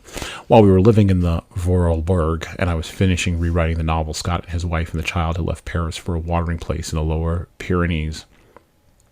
Zelda had been ill with that familiar intestinal complaint that too much champagne produces and which was then diagnosed as colitis. Scott was not drinking and started to work, and he wanted us really to come to the Juan Les Pins in June. They would find an inexpensive villa for us, and this time he would not drink, and it would be like the good old days, and we would swim and be healthy and brown and have one aperitif before lunch and one before dinner. Zelda was well again, and they were both fine, and his novel was going wonderfully. He had money coming in from a dramatization of The Great Gatsby, which was running well, and it would sell to the movies, and he had no worries. Zelda was really fine, and everything was going to be wonderful. And he talks about being down in Madrid, and he mentions a party at the end here. The McLeishes, the Murphys, the Fitzgeralds. No one drank anything stronger than champagne, and it was very gay, meaning happy, back in the day, and obviously a splendid place to write. And the clothes of Hawks do not share. Zelda was very beautiful and was tanned a lovely gold color, and her hair was a beautiful dark gold, and she was very friendly. Her hawk's eyes were clear and calm. I knew everything was all right and was going to turn out well in the end when she leaned forward and said to me, telling me her great secret, "Ernest, don't you think Al Jolson is greater than Jesus?" Nobody except Pauline thought anything of it at the time. It was only Zelda's secret that she shared with me, as a hawk might share something with a man. But hawks do not share. Scott did not write anything anymore that was good until after he knew she was insane.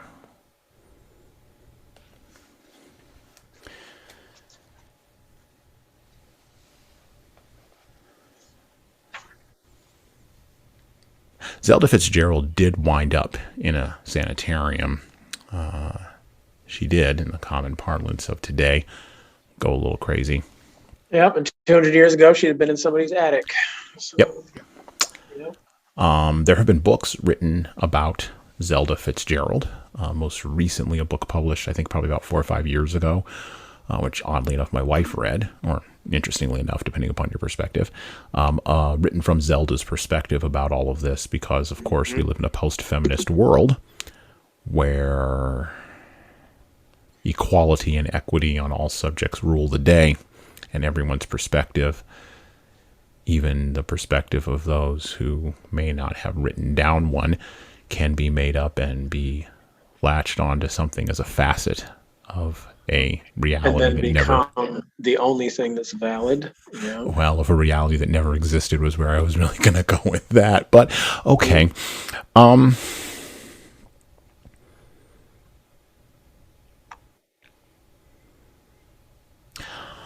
The first time I read that essay, I was maybe 17, 18 years old. And I didn't really understand it. Because A, I hadn't been married. What did I know? And B, I didn't know anything about male-female relationships. I knew less than nothing, and I still know less than nothing. I think there are people in my life who would say that right now. It's a constant learning process.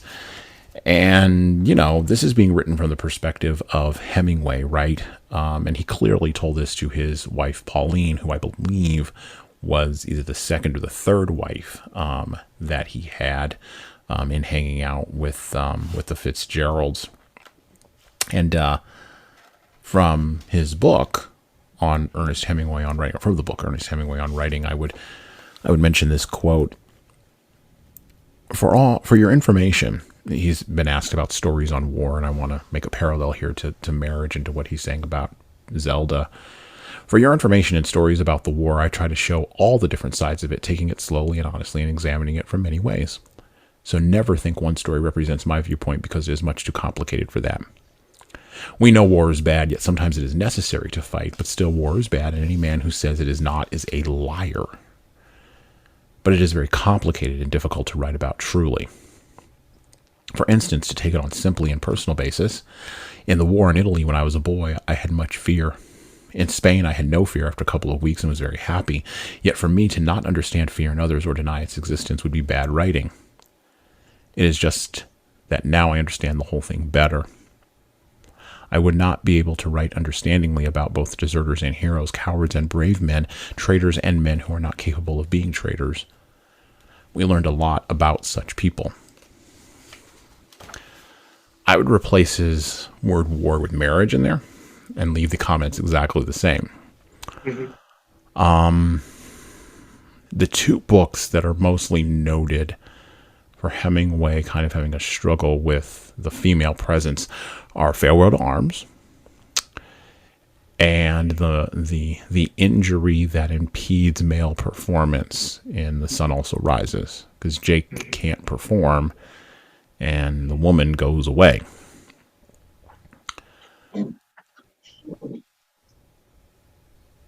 Mm-hmm. The question here is, as a leader, what do we do with this? This is a pile of ideas here, right? And so how do we get to the understanding of the truth of relationships if you're a leader? And I go to the idea that I want to end the podcast with, and we're going to wrap up talking here in a little bit about a guy named Stephen Elop, who was the CEO of Nokia during a time when Nokia was going to crap in the early 2000s, who wrote an infamous memo called the Burning Platform Memo.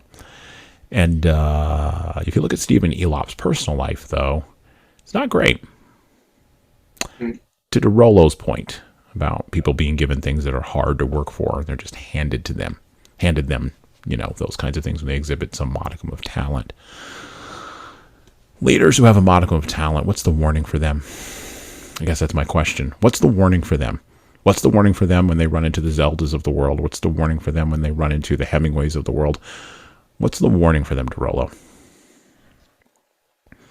The talent is precious and that it matters, and you're going to be held accountable for how you used it. But if you don't learn how to structure your work so that your life dash relationships dash marriage dash don't interfere with it, you're not going to be able to realize either anything, or there will be things missing. There will be works you could not do, and it will be your fault for not making the right judgment and then taking the steps so that you can actually accomplish your work.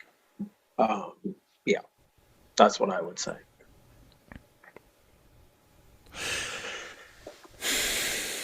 Judgment's key, right? But we're in an era now where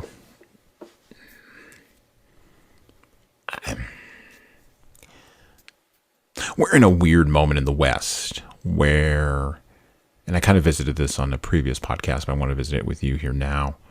We're in a weird moment in the West, right? Where we've gone from, I can individually create my own values and you can't judge me for that.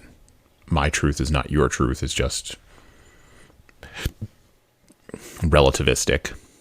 That's the legacy you mentioned. Thus spake Zarathustra. That is the dangerous legacy of that wily German down in the basement who I keep promising we'll get to on the podcast, and we will. He's on our schedule. We're going to go down to the basement and wrestle with Nietzsche. Because someone, just like Pablo Picasso, someone needs to hold him responsible for the death of the West. Someone needs to put Nietzsche on trial and find him guilty. And I'll be that person. It's my podcast. I can do that. Yes, you can.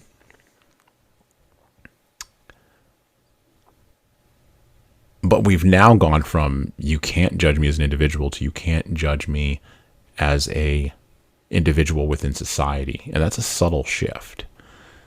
I think of, regardless of what you think of the less than 1% of the population that suffers from gender dysphoria, regardless of what you think their rights should be in a legal context, in a socially negotiated cultural context, we are going to have a judgment about your switching of gender. We just are. We're going to have a judgment on that. And it may not be a judgment you like, but we're negotiating. One of the rules in my book is that leaders don't confuse liking with agreement. And I think too many people confuse liking with agreement. Too many leaders do this. And in a time where we've arrived in the clearing at the end of the path of relativism, how do we make those judgments so that we can set up those boundaries and borders Now, you and I know how. I mean, we believe in a transcendent being. We believe that conforming to the rules of that transcendent being has set down for us because they come about over thousands of years, and they have been proven to be correct because human nature is flawed and we are fallen. As you mentioned before, we live in a fallen world. So we conform to those boundaries. But for all of the people who have made it this far, who are listening, who do not conform to those boundaries, how do they make judgments so that they can set up those boundaries that you were talking about so that their talent can be funneled in the right direction? Well, I mean, initially, I would say they're making those judgments anyway. It's just, we breathe in, we breathe out, we make judgments. Right. If you don't make judgments, don't cross the street. Because if a car is coming and you don't judge the danger, you have some likelihood of dying quickly. Where that arguably could have been avoided just by using judgment, using an understanding of physics and the dynamics of how cars move, let's say in the United States of America in an urban setting. Right. And just an understanding of what can happen if you step into the road without paying attention. You can get crushed to death by a truck. So here's another little offshoot analogy. How do we react when we see a toddler by herself toddling towards the road? We panic. Why? Because our judgment about the danger posed in the next few moments is acute, gets a hold of our emotions, and we react. We do this all the time. We make judgments all the time. I think the challenge is, and as you said, the challenge is how do you interact socially without violence with people with whom you do not share an agreement on the validity of certain behaviors, the goodness or badness of certain behaviors, social behavior, and I think that's what the challenge is. And so one of the aspects that, in my opinion, allows for leadership to focus on leadership's job is recognizing the things that are within the realm of addressing by a leader and the things that aren't. Now, I'm a conservative politically. What it means at a minimum is this.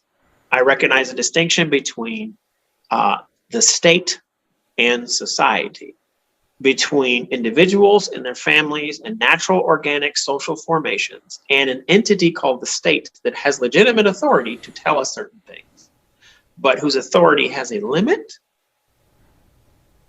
and also has an observable boundary. And so that's what I mean by conservatism. At a minimum, it's that. Bringing that into the social context, bringing that into the leadership context, or the leadership aspect of the social context, I think one of the things leaders have to do is decide what they're not going to have an opinion on. And it doesn't mean that they agree or are affirming the behavior. It basically means this is not my business. My job is to get this team to do ABC. My job is not to get this team to do DEF, Q, Z, F, X, whatever. My job is to get this team to do ABC. Now, I actually believe that if that team is doing DEF, it may impact their ability to do ABC. I recognize that. I'm not someone who denies that axiom, or what used to be an axiom, right? It was the notion that, well, if a man couldn't be faithful to his wife, you couldn't trust him to honor a contract. There is something to that axiom, but I don't think it's the be all and end all. I think there will be very many men and women who will execute on their contractual obligations without an issue, who you would not want to be in a social relationship with because they're not going to honor the principles or the canons that go with that relationship. Okay, so now you've gotten to something there. I want to pause you for just a second. You've gotten to something there that is at the crux of the problem in Western civilization right now. Mm-hmm. The crux of the problem in Western civilization is we have taken the Betty Friedan feminist line of the personal is political, and the political is what is more real than the moral or the ethical or the boundary. And we have said that On the one hand, we cannot judge you if you are the president of the United States and you are engaging with shenanigans with a cigar with an intern, which is really where a lot of this started at the social level. We cannot make a judgment about that because it doesn't impact you running the country. By the way, we've now gone from that to we can have no opinion, or we can not only have no opinion, we will abdicate on judging the behavior of your family that might lead to direct corruption in a political context with our enemies. Mm-hmm. There is a straight line from Bill Clinton's cigar and Monica Lewinsky to Hunter Biden's laptop. Mm-hmm. Mm-hmm. Mm-hmm.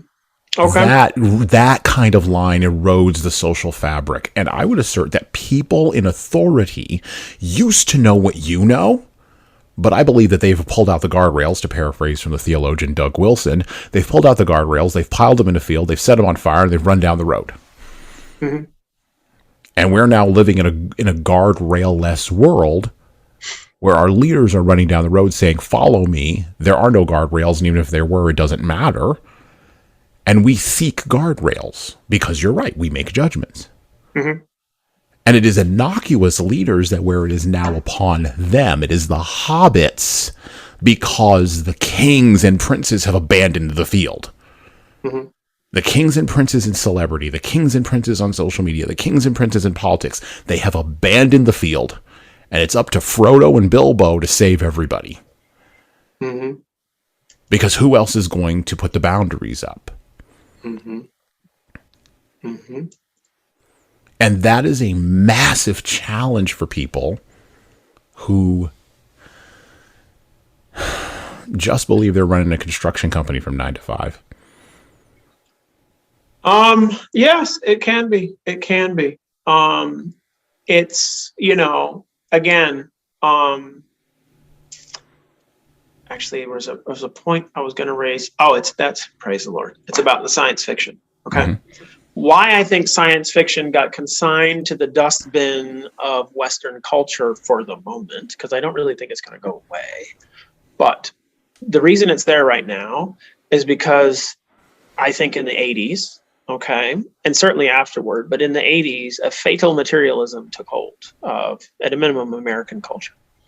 And even took hold of Hollywood, if you will, which of course is part of American culture. And so now we cannot have people thinking about the stars and something greater that is more powerful, that is also doing its own thing, following its own dictates, having nothing to do with Earth. We can't think about life that way anymore. We have to think about life as if aliens, if they show up, are always going to show up to destroy the Earth. They're not going to show up and do something ameliorative. So First Contact from Star Trek, that's not going to happen. They're going to come and destroy us. They're not going to come and help. That notion is gone, okay, for several reasons. One of them is that it would imply that there's something greater than humanity who could actually teach us something. And we need to have the humility to recognize, see that ship coming down and landing and hear people walking out? Okay, they might be greater. You might be on notice that is respond. And of course, my wife and I were just seeing X-Men Days of Future Past. And so there's a moment where another President Nixon, actually being impersonated by Raven, the mutant, is basically challenging Magneto in a way where that's the human response. What do? You show up, you got more power, we're going to destroy you. Either we can use you the way we want and control you, or we'll destroy you. That's it. There's no other way of thinking. Welcome to human nature 101. So with science fiction going out of the window, I think it's because of the fundamentally, some of it is boredom, but I think there's a fundamental fatal materialism, and not just the money. Yes, the money, but not just the money. Back to the construction, the man or woman running a construction company, okay? If they've been affected with this fatal materialism, that's how they see their raison d'être. This is why they're here. This is why they exist, to run this company. How do I run this company? I get the most projects and I make the most money. Not I get the best projects, which may only be one in your entire career, and I do those better than anyone else ever could. That's a different ethic.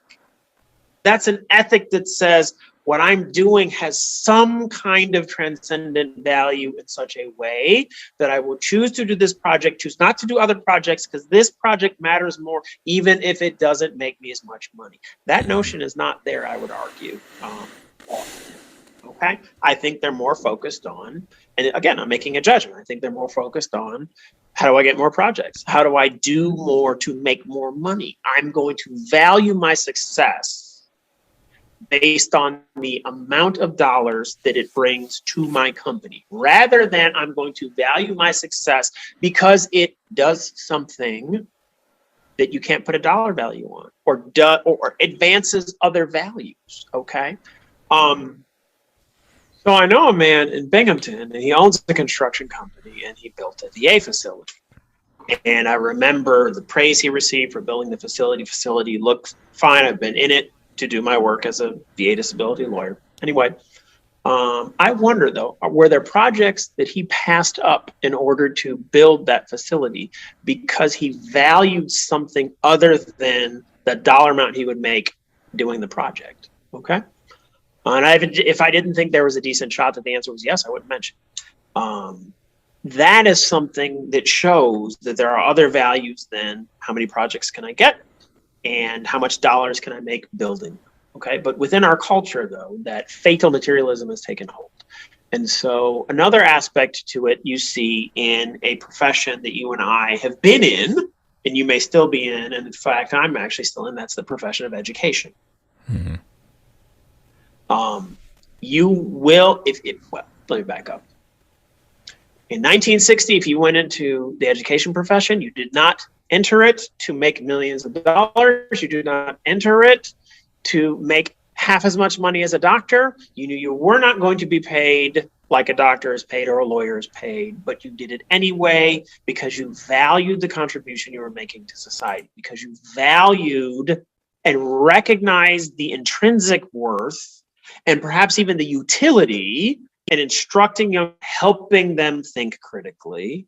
And that's my nod to pedagogy that I agree with, so that those young minds could mature and then tackle the challenges that they face or they would face in the future. Okay. And now fast forward, 62 years, which is scary.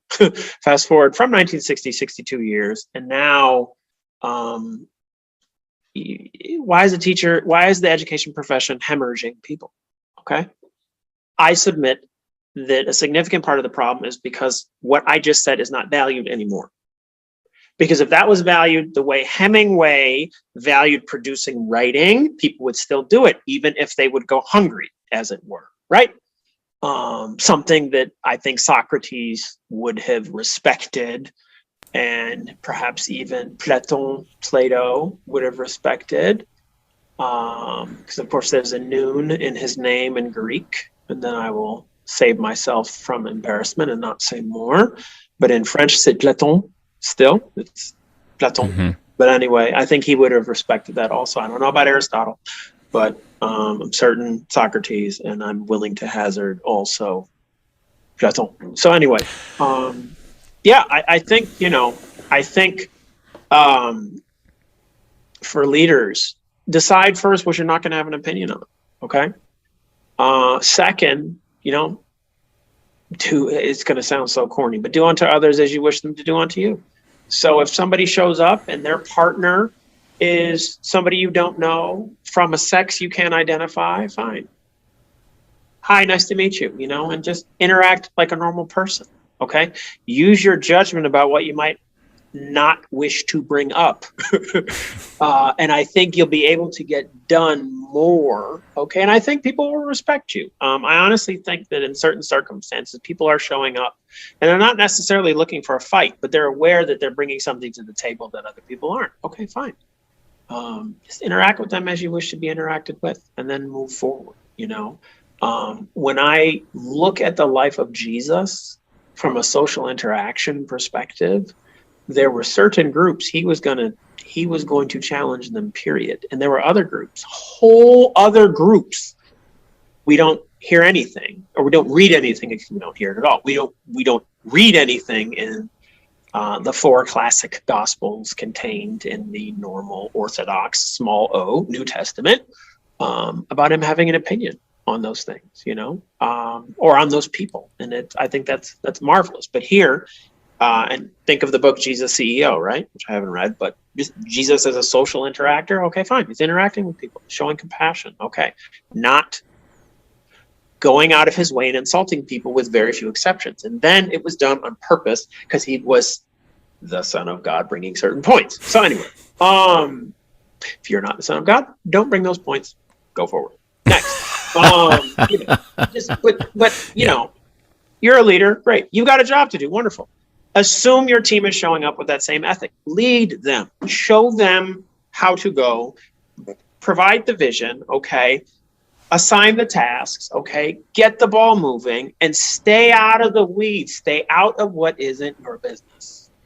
Now, one of the masterful things about this book, and I'm glad you wanted me to do this, because when you first mentioned it, I was not happy at all, because I like Owen Wilson and his acting. I have seen Owen Wilson in Paris in my life. Okay, I have seen him on a bicycle in Paris with my wife. Okay. And I liked his version of this. I thought it was well done. And anyway, the text itself, one of the things that impresses me is I think he does an excellent job of showing you the effect of Paris on a set of well-known people.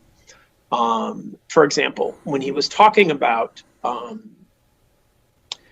his walking route to avoid bakeries and restaurants, I know some of that route. I know from Jardin de Luxembourg to Saint-Sulpice. I can see it in my head. And when I was reading it, I could see it. It's brilliant. It's absolutely brilliant. Okay, it's brilliant.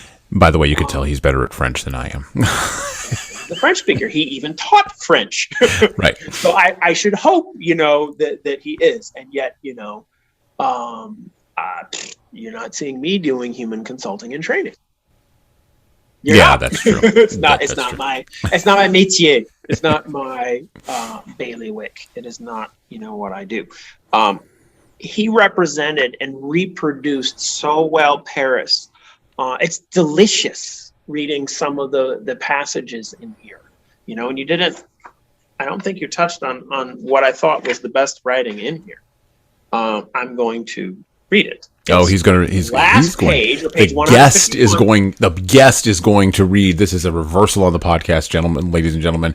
Yeah. The guest is going to read a selection from A Moveable Feast. One single dog-eared page in my reading and preparation, and this is what is on it. It's page 151. It's the end of the essay about the long essay about F. Scott Fitzgerald. Okay, yes. And it precedes Hawks Don't Share. It does.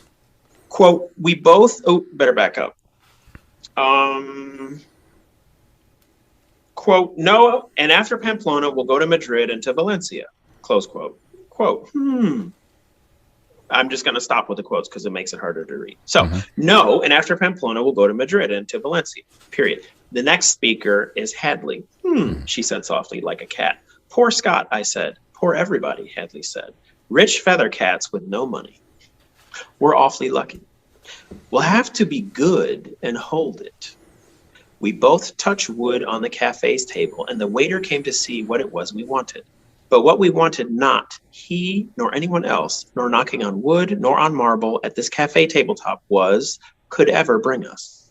But we did not know it that night, and we were very happy.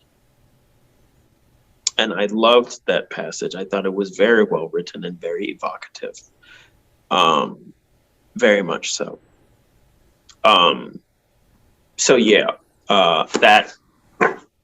it's almost elegiac, and that definitely touched me. But I think he was onto something, and one of the aspects to touch on a previous question of yours, Basically, how does a leader shepherd his talent or her talent? Because that's what you need to do. You need to shepherd your talent. Or if you prefer a gardening metaphor, you need to cultivate the talent, a word that used to mean physically caring for and helping something grow. That's what you need to do with your talent. They recognize that you could also have something like success or luck or what have you, and that it came from somewhere. You may have it and it was fleeting, and thus it was precious, and you needed to cultivate it, and you needed to respect that this thing was there. And they seemed to get that. But what they did not, of course, know at the time, or perhaps it was only Hemingway who didn't know it, is, hey, you were actually happy. You may not have known it, but you were actually happy. And one of the great tragedies in the human experience is looking back on a period of happiness while presently not happy, and then the pain of recognizing judgment that you've squandered it, that you missed what actually mattered. So back to the construction, the man and the woman together running a construction company, that's their family's company. Don't miss the actual ball game. Spend some quality time with your kids. That's going to matter more. Do things that actually matter. Enjoy your lives, because that will help you contextualize work, contextualize leadership at work, and it will actually make your leadership more dynamic. To borrow a metaphor, and then I'm going to stop talking, to borrow a metaphor from writing, okay? Hemingway famously talked about what to leave out. And that's also a part of dynamic leadership and part of a dynamic speech, like JFK's inaugural. Know what to leave out. You're leading people, great. Know what to leave out. Don't over disclose, millennials or other people. And I'm a gush, so I get it. Don't over disclose. Okay. You're going to cheapen and dilute your leadership by over disclosure. Okay. It's hard to lead anybody on Twitter. It's not impossible. It's just hard. And what I would say is the people who actually are really effective on Twitter, ironically or not, they're the people who tweet infrequently, or they're the people who hyper tweet everything they're thinking, but it works because they're in a context where people aren't expecting. And that's why it works. Where they're expecting you to say a lot and, okay, doesn't work. It's when they don't expect you to say much, they don't expect to have access to you as an actual person, and all of a sudden you're there saying whatever. That's very powerful. Okay? Or where they're expecting you to just say whatever and you don't. You shepherd your talent, you mince your words so that you say what needs to be said, and then you stop talking.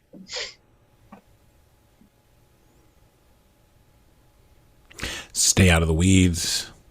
Don't over disclose. Provide the vision. Decide what you're not going to have an opinion on. And I think fundamentally subvert expectations of the environment you may happen to be. Whether that subversion is, oh, hi, you're showing up with this element to the game and you're the partner of a person I'm doing business with, acting as if, or whether you're subverting expectations in your Christian walk by merely just being the person next door who the gay couple can leave their key with, knowing that someone will walk their dog and will take care of their house. Let's turn the screw. I want you to be that house where the runaway slave shows up and knows I will be protected because they're still out there. Subvert expectations. Subvert expectations. Those are about 5 things that you need to do to stay on the path. And we've talked for a while with Dorollo here. This is one of our bigger episodes, but it's good because we're both verbose guys. And we have a lot of big points to make, and we talk in paragraphs, not tweets, which is why Dorollo doesn't do Twitter and why I rarely dip in and then dip back out again. We learned from Joan Didion that writers are always selling someone out through the act of writing and reporting. Leaders are always selling themselves out through acts of journaling and through what Dorollo has exposed here and what I've talked about here today, through incisive self-reflection. What we learned from Hemingway links to Didion's observations on, and it links those observations to the upcoming work of Jack Kerouac and John Steinbeck, and both On the Road and Travels with Charlie. Hemingway knows things about human nature, right? But he is loath to tell the truth about them in a direct fashion. He was the ultimate indirect reporter on human nature, and he demands that the reader infer, interpret, and engage with the facts as he has presented them, and then draw their own conclusions and make their own judgments. At the close here, in thinking about staying on the path of leadership, I'm going to quote extensively from the infamous Burning Platform memo, talk about providing the vision, written and released by the former, well, not released, it was leaked actually, by the former Nokia CEO, Stephen Elop, in 2011, when the Finnish mobile phone maker Nokia was being squeezed ruthlessly out of the mobile phone market by competitors Apple and Google, as well as other competitors down market in the supply chain, back when the supply chain was working fairly robustly. And I quote directly from the Burning Platform memo written by Stephen Elop. Hello there. There is a pertinent story about a man who was working on an oil platform in the North Sea. He woke up one night from a loud explosion which suddenly set his entire oil platform on fire. In mere moments, he was surrounded by flames. Through the smoke and the heat, he barely made his way out of the chaos to the platform's edge. When he looked down over the edge, all he could see were the dark, cold, foreboding Atlantic waters. As the fire approached him, the man had mere seconds to react. He could stand on the platform and inevitably be consumed by the burning flames, or he could plunge 30 meters into the freezing waters. The man was standing upon a burning platform, and he needed to make a choice. He decided to jump. It was unexpected. In ordinary circumstances, the man would never consider plunging into icy waters, but these were not ordinary times. His platform was on fire. The man survived the fall and the waters. After he was rescued, he noted that a burning platform caused a radical change in his behavior. We too are standing on a burning platform, and we must decide how we are going to change our behavior. Over the past few months, I've shared with you what I've heard from our shareholders, operators, developers, suppliers, and from you. Today, I'm going to share what I've learned and what I have come to believe. I've learned that we are standing on a burning platform. And we have more than one explosion. We have multiple points of scorching heat that are fueling a blazing fire all around us. For example, there is intense heat coming from our competitors more rapidly than we ever expected. Apple disrupted the market by redefining the smartphone and attracting developers to a closed but very powerful ecosystem. And then he proceeds to talk about specific internal Nokia practices in the competition. And then he picks up in the memo later, while our competitors poured flames on our market share, what happened at Nokia? We fell behind, we missed big trends, and we lost time. At that time, we thought we were making the right decisions, but with the benefit of hindsight, we now find ourselves years behind. The first iPhone shipped in 2007, and we still don't have a product that is close to their experience. Android came on the scene just over 2 years ago, and this week they took our leadership position in smartphone volumes. Unbelievable. We have some brilliant sources of innovation inside Nokia, but we are not bringing it to market fast enough.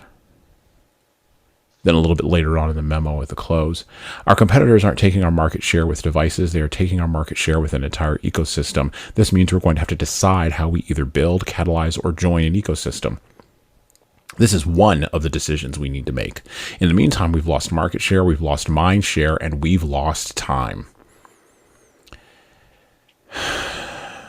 How did we get to this point? Why did we fall behind when the world around us evolved? This is what I've been trying to understand. I believe at least some of it has been due to our attitude inside Nokia. We poured gasoline on our own burning platform. I believe we have lacked accountability and leadership to align and direct the company through these disruptive times. We had a series of misses. We haven't been delivering innovation fast enough. We're not collaborating internally. Nokia, our platform, is burning. Yep. In staying on the path, this is a perfect example, this memo, which was leaked and got Elop in some trouble. But that's what happens when you say the truth. It gets you in trouble. Yep. This is a perfect example of leadership self-awareness, incisiveness, and clear-eyed analysis. However, Nokia, a company, as Elop mentioned in his memo, led by a Soviet-style bureaucracy, according to a former employee in the early 2000s, was eventually sold to Microsoft. And after numerous financial wranglings and acquisitions and getting their turkey cut up over the last 20 years, currently sits at $4.82 per share. I looked this morning. Sometimes to stay on the leadership path, the path that used to be there must be destroyed so that a new path forward can be forged. By the way, Elop, who wrote this memo, later said this when he was asked about it, quote, the memo, was a very powerful statement of the reality of the situation without a lot of marketing polish on it. I think Ernest Hemingway would agree with that. Mm-hmm. Well, that's it for me. Dorollo, what do you have for us today? I think that memo is brilliant, and I'd never read it before. And being me, I probably never even heard about it before. But anyway, obviously heard of Nokia, and of Nokia's, I believe I've actually written about Nokia's failure to, maybe it was Simon Sinek. Let's assume it's him. Someone has spoken very well about Nokia and their complete abdication of commercial leadership in the face of a change in paradigm, a change in reality that, as their former CEO identified, they just completely missed and then didn't recover. And of course, there are other ones too, right? I'm from Rochester, New York. And so the example that I go to often enough is the Eastman Kodak Company. There you go. Which helped make Rochester, New York what it is. That still has infrastructure there, that has a far greater presence and memory, though, than existing operations and infrastructure. But that was because they failed to recognize the moment they were in. And they thought that they could hoard new technology like digital photography, which started in the 70s, at least the 70s, if not earlier, and basically prevent the competition from figuring out, hey, this is the new reality and we can control it or run with it. And that is also lack of leadership, lack of accountability. A point that I wanted to make earlier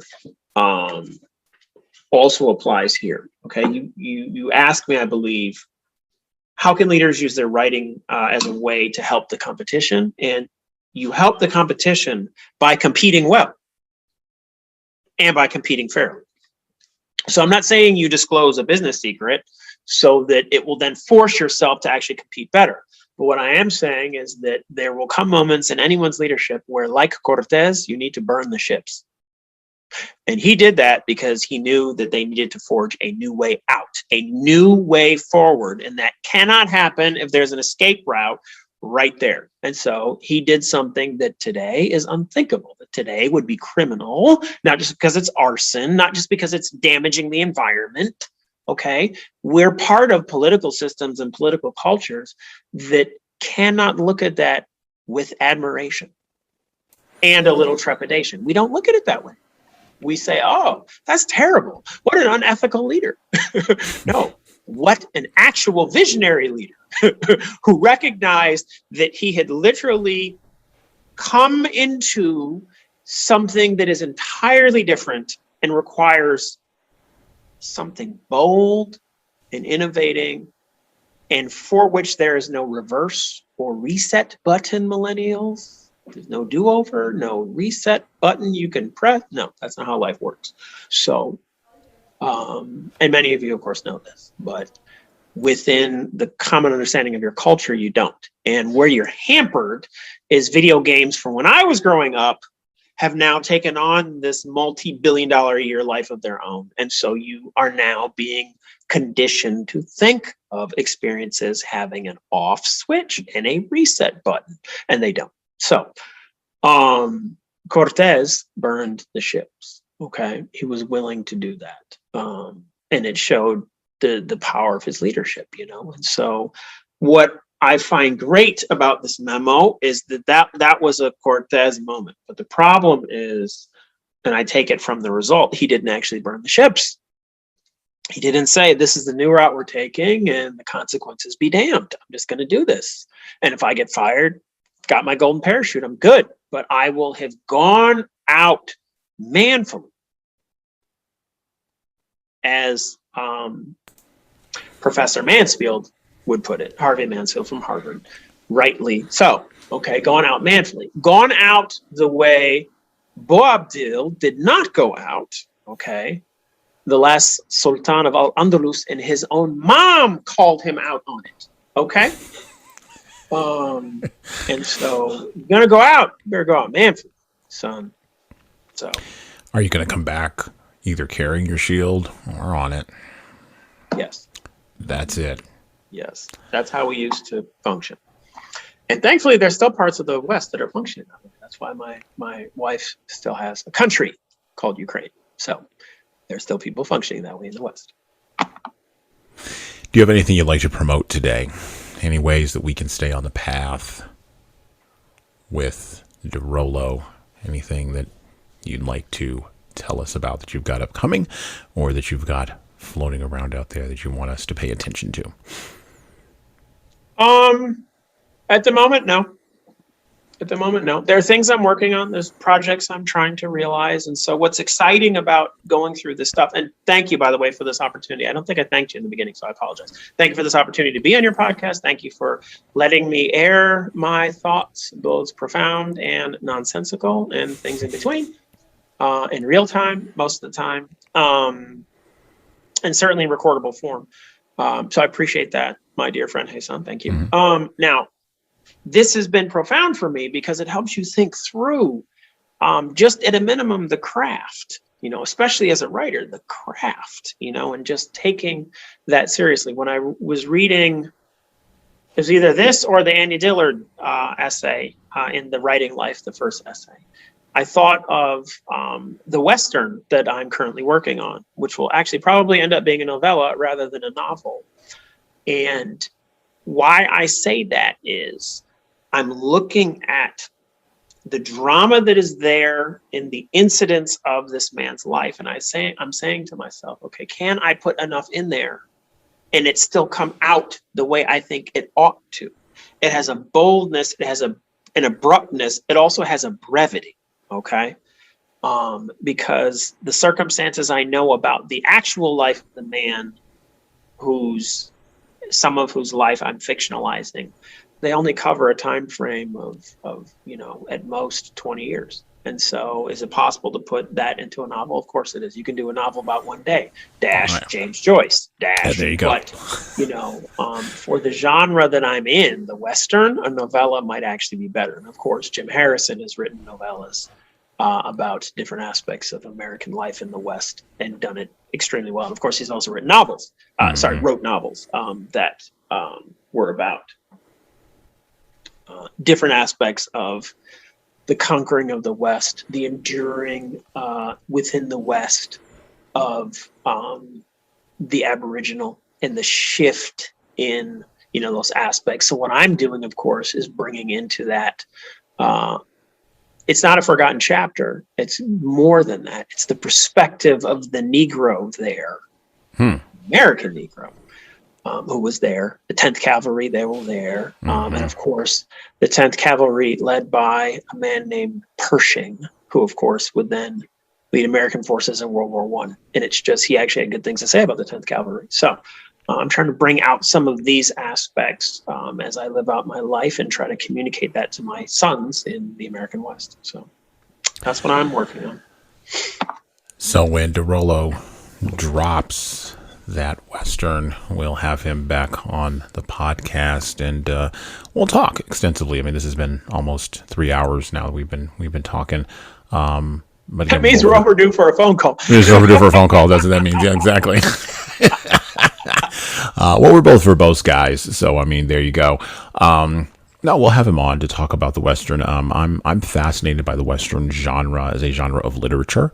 I'm also fascinated by how that genre of literature translates over to film, and I'm also equally fascinated with the rise and fall of the Western as a film genre. I actually fundamentally believe that many, and this would be another 4-hour conversation, but that many of the points that Dorollo makes about the science fiction genre can be applied to the Western genre in America as well. The loss of cultural confidence isn't just about what is out there. It's also many times about what is or what is not in here. From John Wayne all the way to Clint Eastwood, Charles Portis, all the way to Cormac McCarthy, and everything in between. So I want to thank Dorollo for coming on. I want to thank him for giving us his time and allowing us to hear from him and hear from me and allowing him to talk with all of you. If you'd like to stay on the path, I do have a few things I'd like to shill. You did hear the ad at the beginning of the podcast in regards to my new book out, 12 Rules for Leaders, the Foundation of Intentional Leadership, written with extensive contributions from Bradley Madigan. I would encourage you to go out and pick that up on Amazon, Barnes & Noble, and all of your major book retailers. I actually just got the note today that apparently you can get it on Walmart.com and Target.com. So there's that. You can also pick it up in libraries if you don't want to spend any money on it. I would encourage you to go out and buy the hardcover, buy the paperback, and of course buy the Kindle version, not because I'm looking for the money, although I'd be lying if I said I wasn't, but also I would encourage you to get it, to give it to a friend, hand it off to somebody who you know is about ready to explode into leadership. As I said before in my ad at the beginning of this podcast, getting that book is kind of like getting coaching from me without having to pay my full coaching rate. If you're an organization that wants to help managers and supervisors become better leaders, if you're the manager or the owner of that construction company and you like your managers and supervisors to become better leaders, we have products for that. Leadership Toolbox can be very helpful. These are remotely delivered, 12 remotely delivered webinars or 12 live delivered classes, in-person sessions that really focus around the development of leadership, right? Everything from conflict management all the way to leadership roles and responsibilities, all the way through adapting to change. These are designed to fill the toolbox of a manager so that they can move from being a hobbit, or someone who may think of themselves as a hobbit, even though they may not use that word, to someone who can be a giant in the land and lead your people to where they need to go. Check us out at leadershiptoolbox.us. If you don't have time for that, or you like a subscription service, or you'd like to drip this out to your employees, we also have our Leading Keys, our software as a service platform, subscription only. You can go check that out at leadingkeys.com. Once again, 12 modules of content, including online guides, a forum where you can get direct engagement and coaching with me, and of course, plenty of resources there. Check that out at leadingkeys.com. By the way, if you want to go get the book, you can go on Amazon.com, Barnes & Noble, Borders, all those. Well, not Borders. Borders is out of business. You can go find Borders. Good luck to that. I have not found Borders yet. I've been looking for them for a while now, but definitely Barnes & Noble and Amazon. You can check that out. Just go put my name in, Jesan, Sorrells, or you can look for 12 Rules for Leaders. You can also pick up the My Boss Doesn't Care book, my second book, My Boss Doesn't Care, 100 essays on disrupting your workplace by disrupting your boss, because maybe the boss of your construction company needs to be disrupted. Sometimes the leader has to be disrupted in a Soviet-style bureaucracy in order for the platform fire to be put out. And sometimes you are the only one that can do that. You're going to need that book as a guide, so check that book out. You can also listen to the rest of our podcasts. I would encourage you to check out the My Boss Doesn't Care podcast. The Little Red Book is now a Little Red podcast, so you can check that out twice a month, everywhere where you listen to podcasts. Also, my other podcast, which is a little bit more of a goofing around podcast, a little more casual, less polished, but that's where we have real conversations in raw kinds of ways. The Jesan Sorrells audio experience. This month, or the last couple of months actually, we've been talking about fatherhood and the dynamic between fathers and sons, the dynamic between fathers and daughters, and the dynamic between fathers and society, because leadership really does begin in the home. Check that out, the Jesan Sorrells audio experience, everywhere where you listen to podcasts. And of course, I would be remiss, my production team tells me this all of the time: like and share the podcast. If you've made it this far and you're at the end, go to Spotify, go to Google, go to Apple, hit that button. Even if you only give us 1 star and you're like, this is terrible, I would never read any of these books. Or you give us 5 stars and you're like, these guys are genius, more of this. This tells the aggregators that we're okay. This tells the AI processes that don't know who we are in Spotify and Google and in Apple that we're okay and that we should be pushed to the top of the heap with the big boy podcasts, some of which I could name and many of which I won't. So go leave us a review. Go tell us how we're doing. And of course, you can always send me an email, info@hsconsultingandtraining.com, or you can go on the Leadership Toolbox website and hit subscribe. And you can also send me an email there if you'd like to respond to the show. Once again, thank you to Dorollo Nixon for coming on with us today. Thank you for having us. And thank you for joining us. And with that, you have a great rest of your leadership day. I'm out.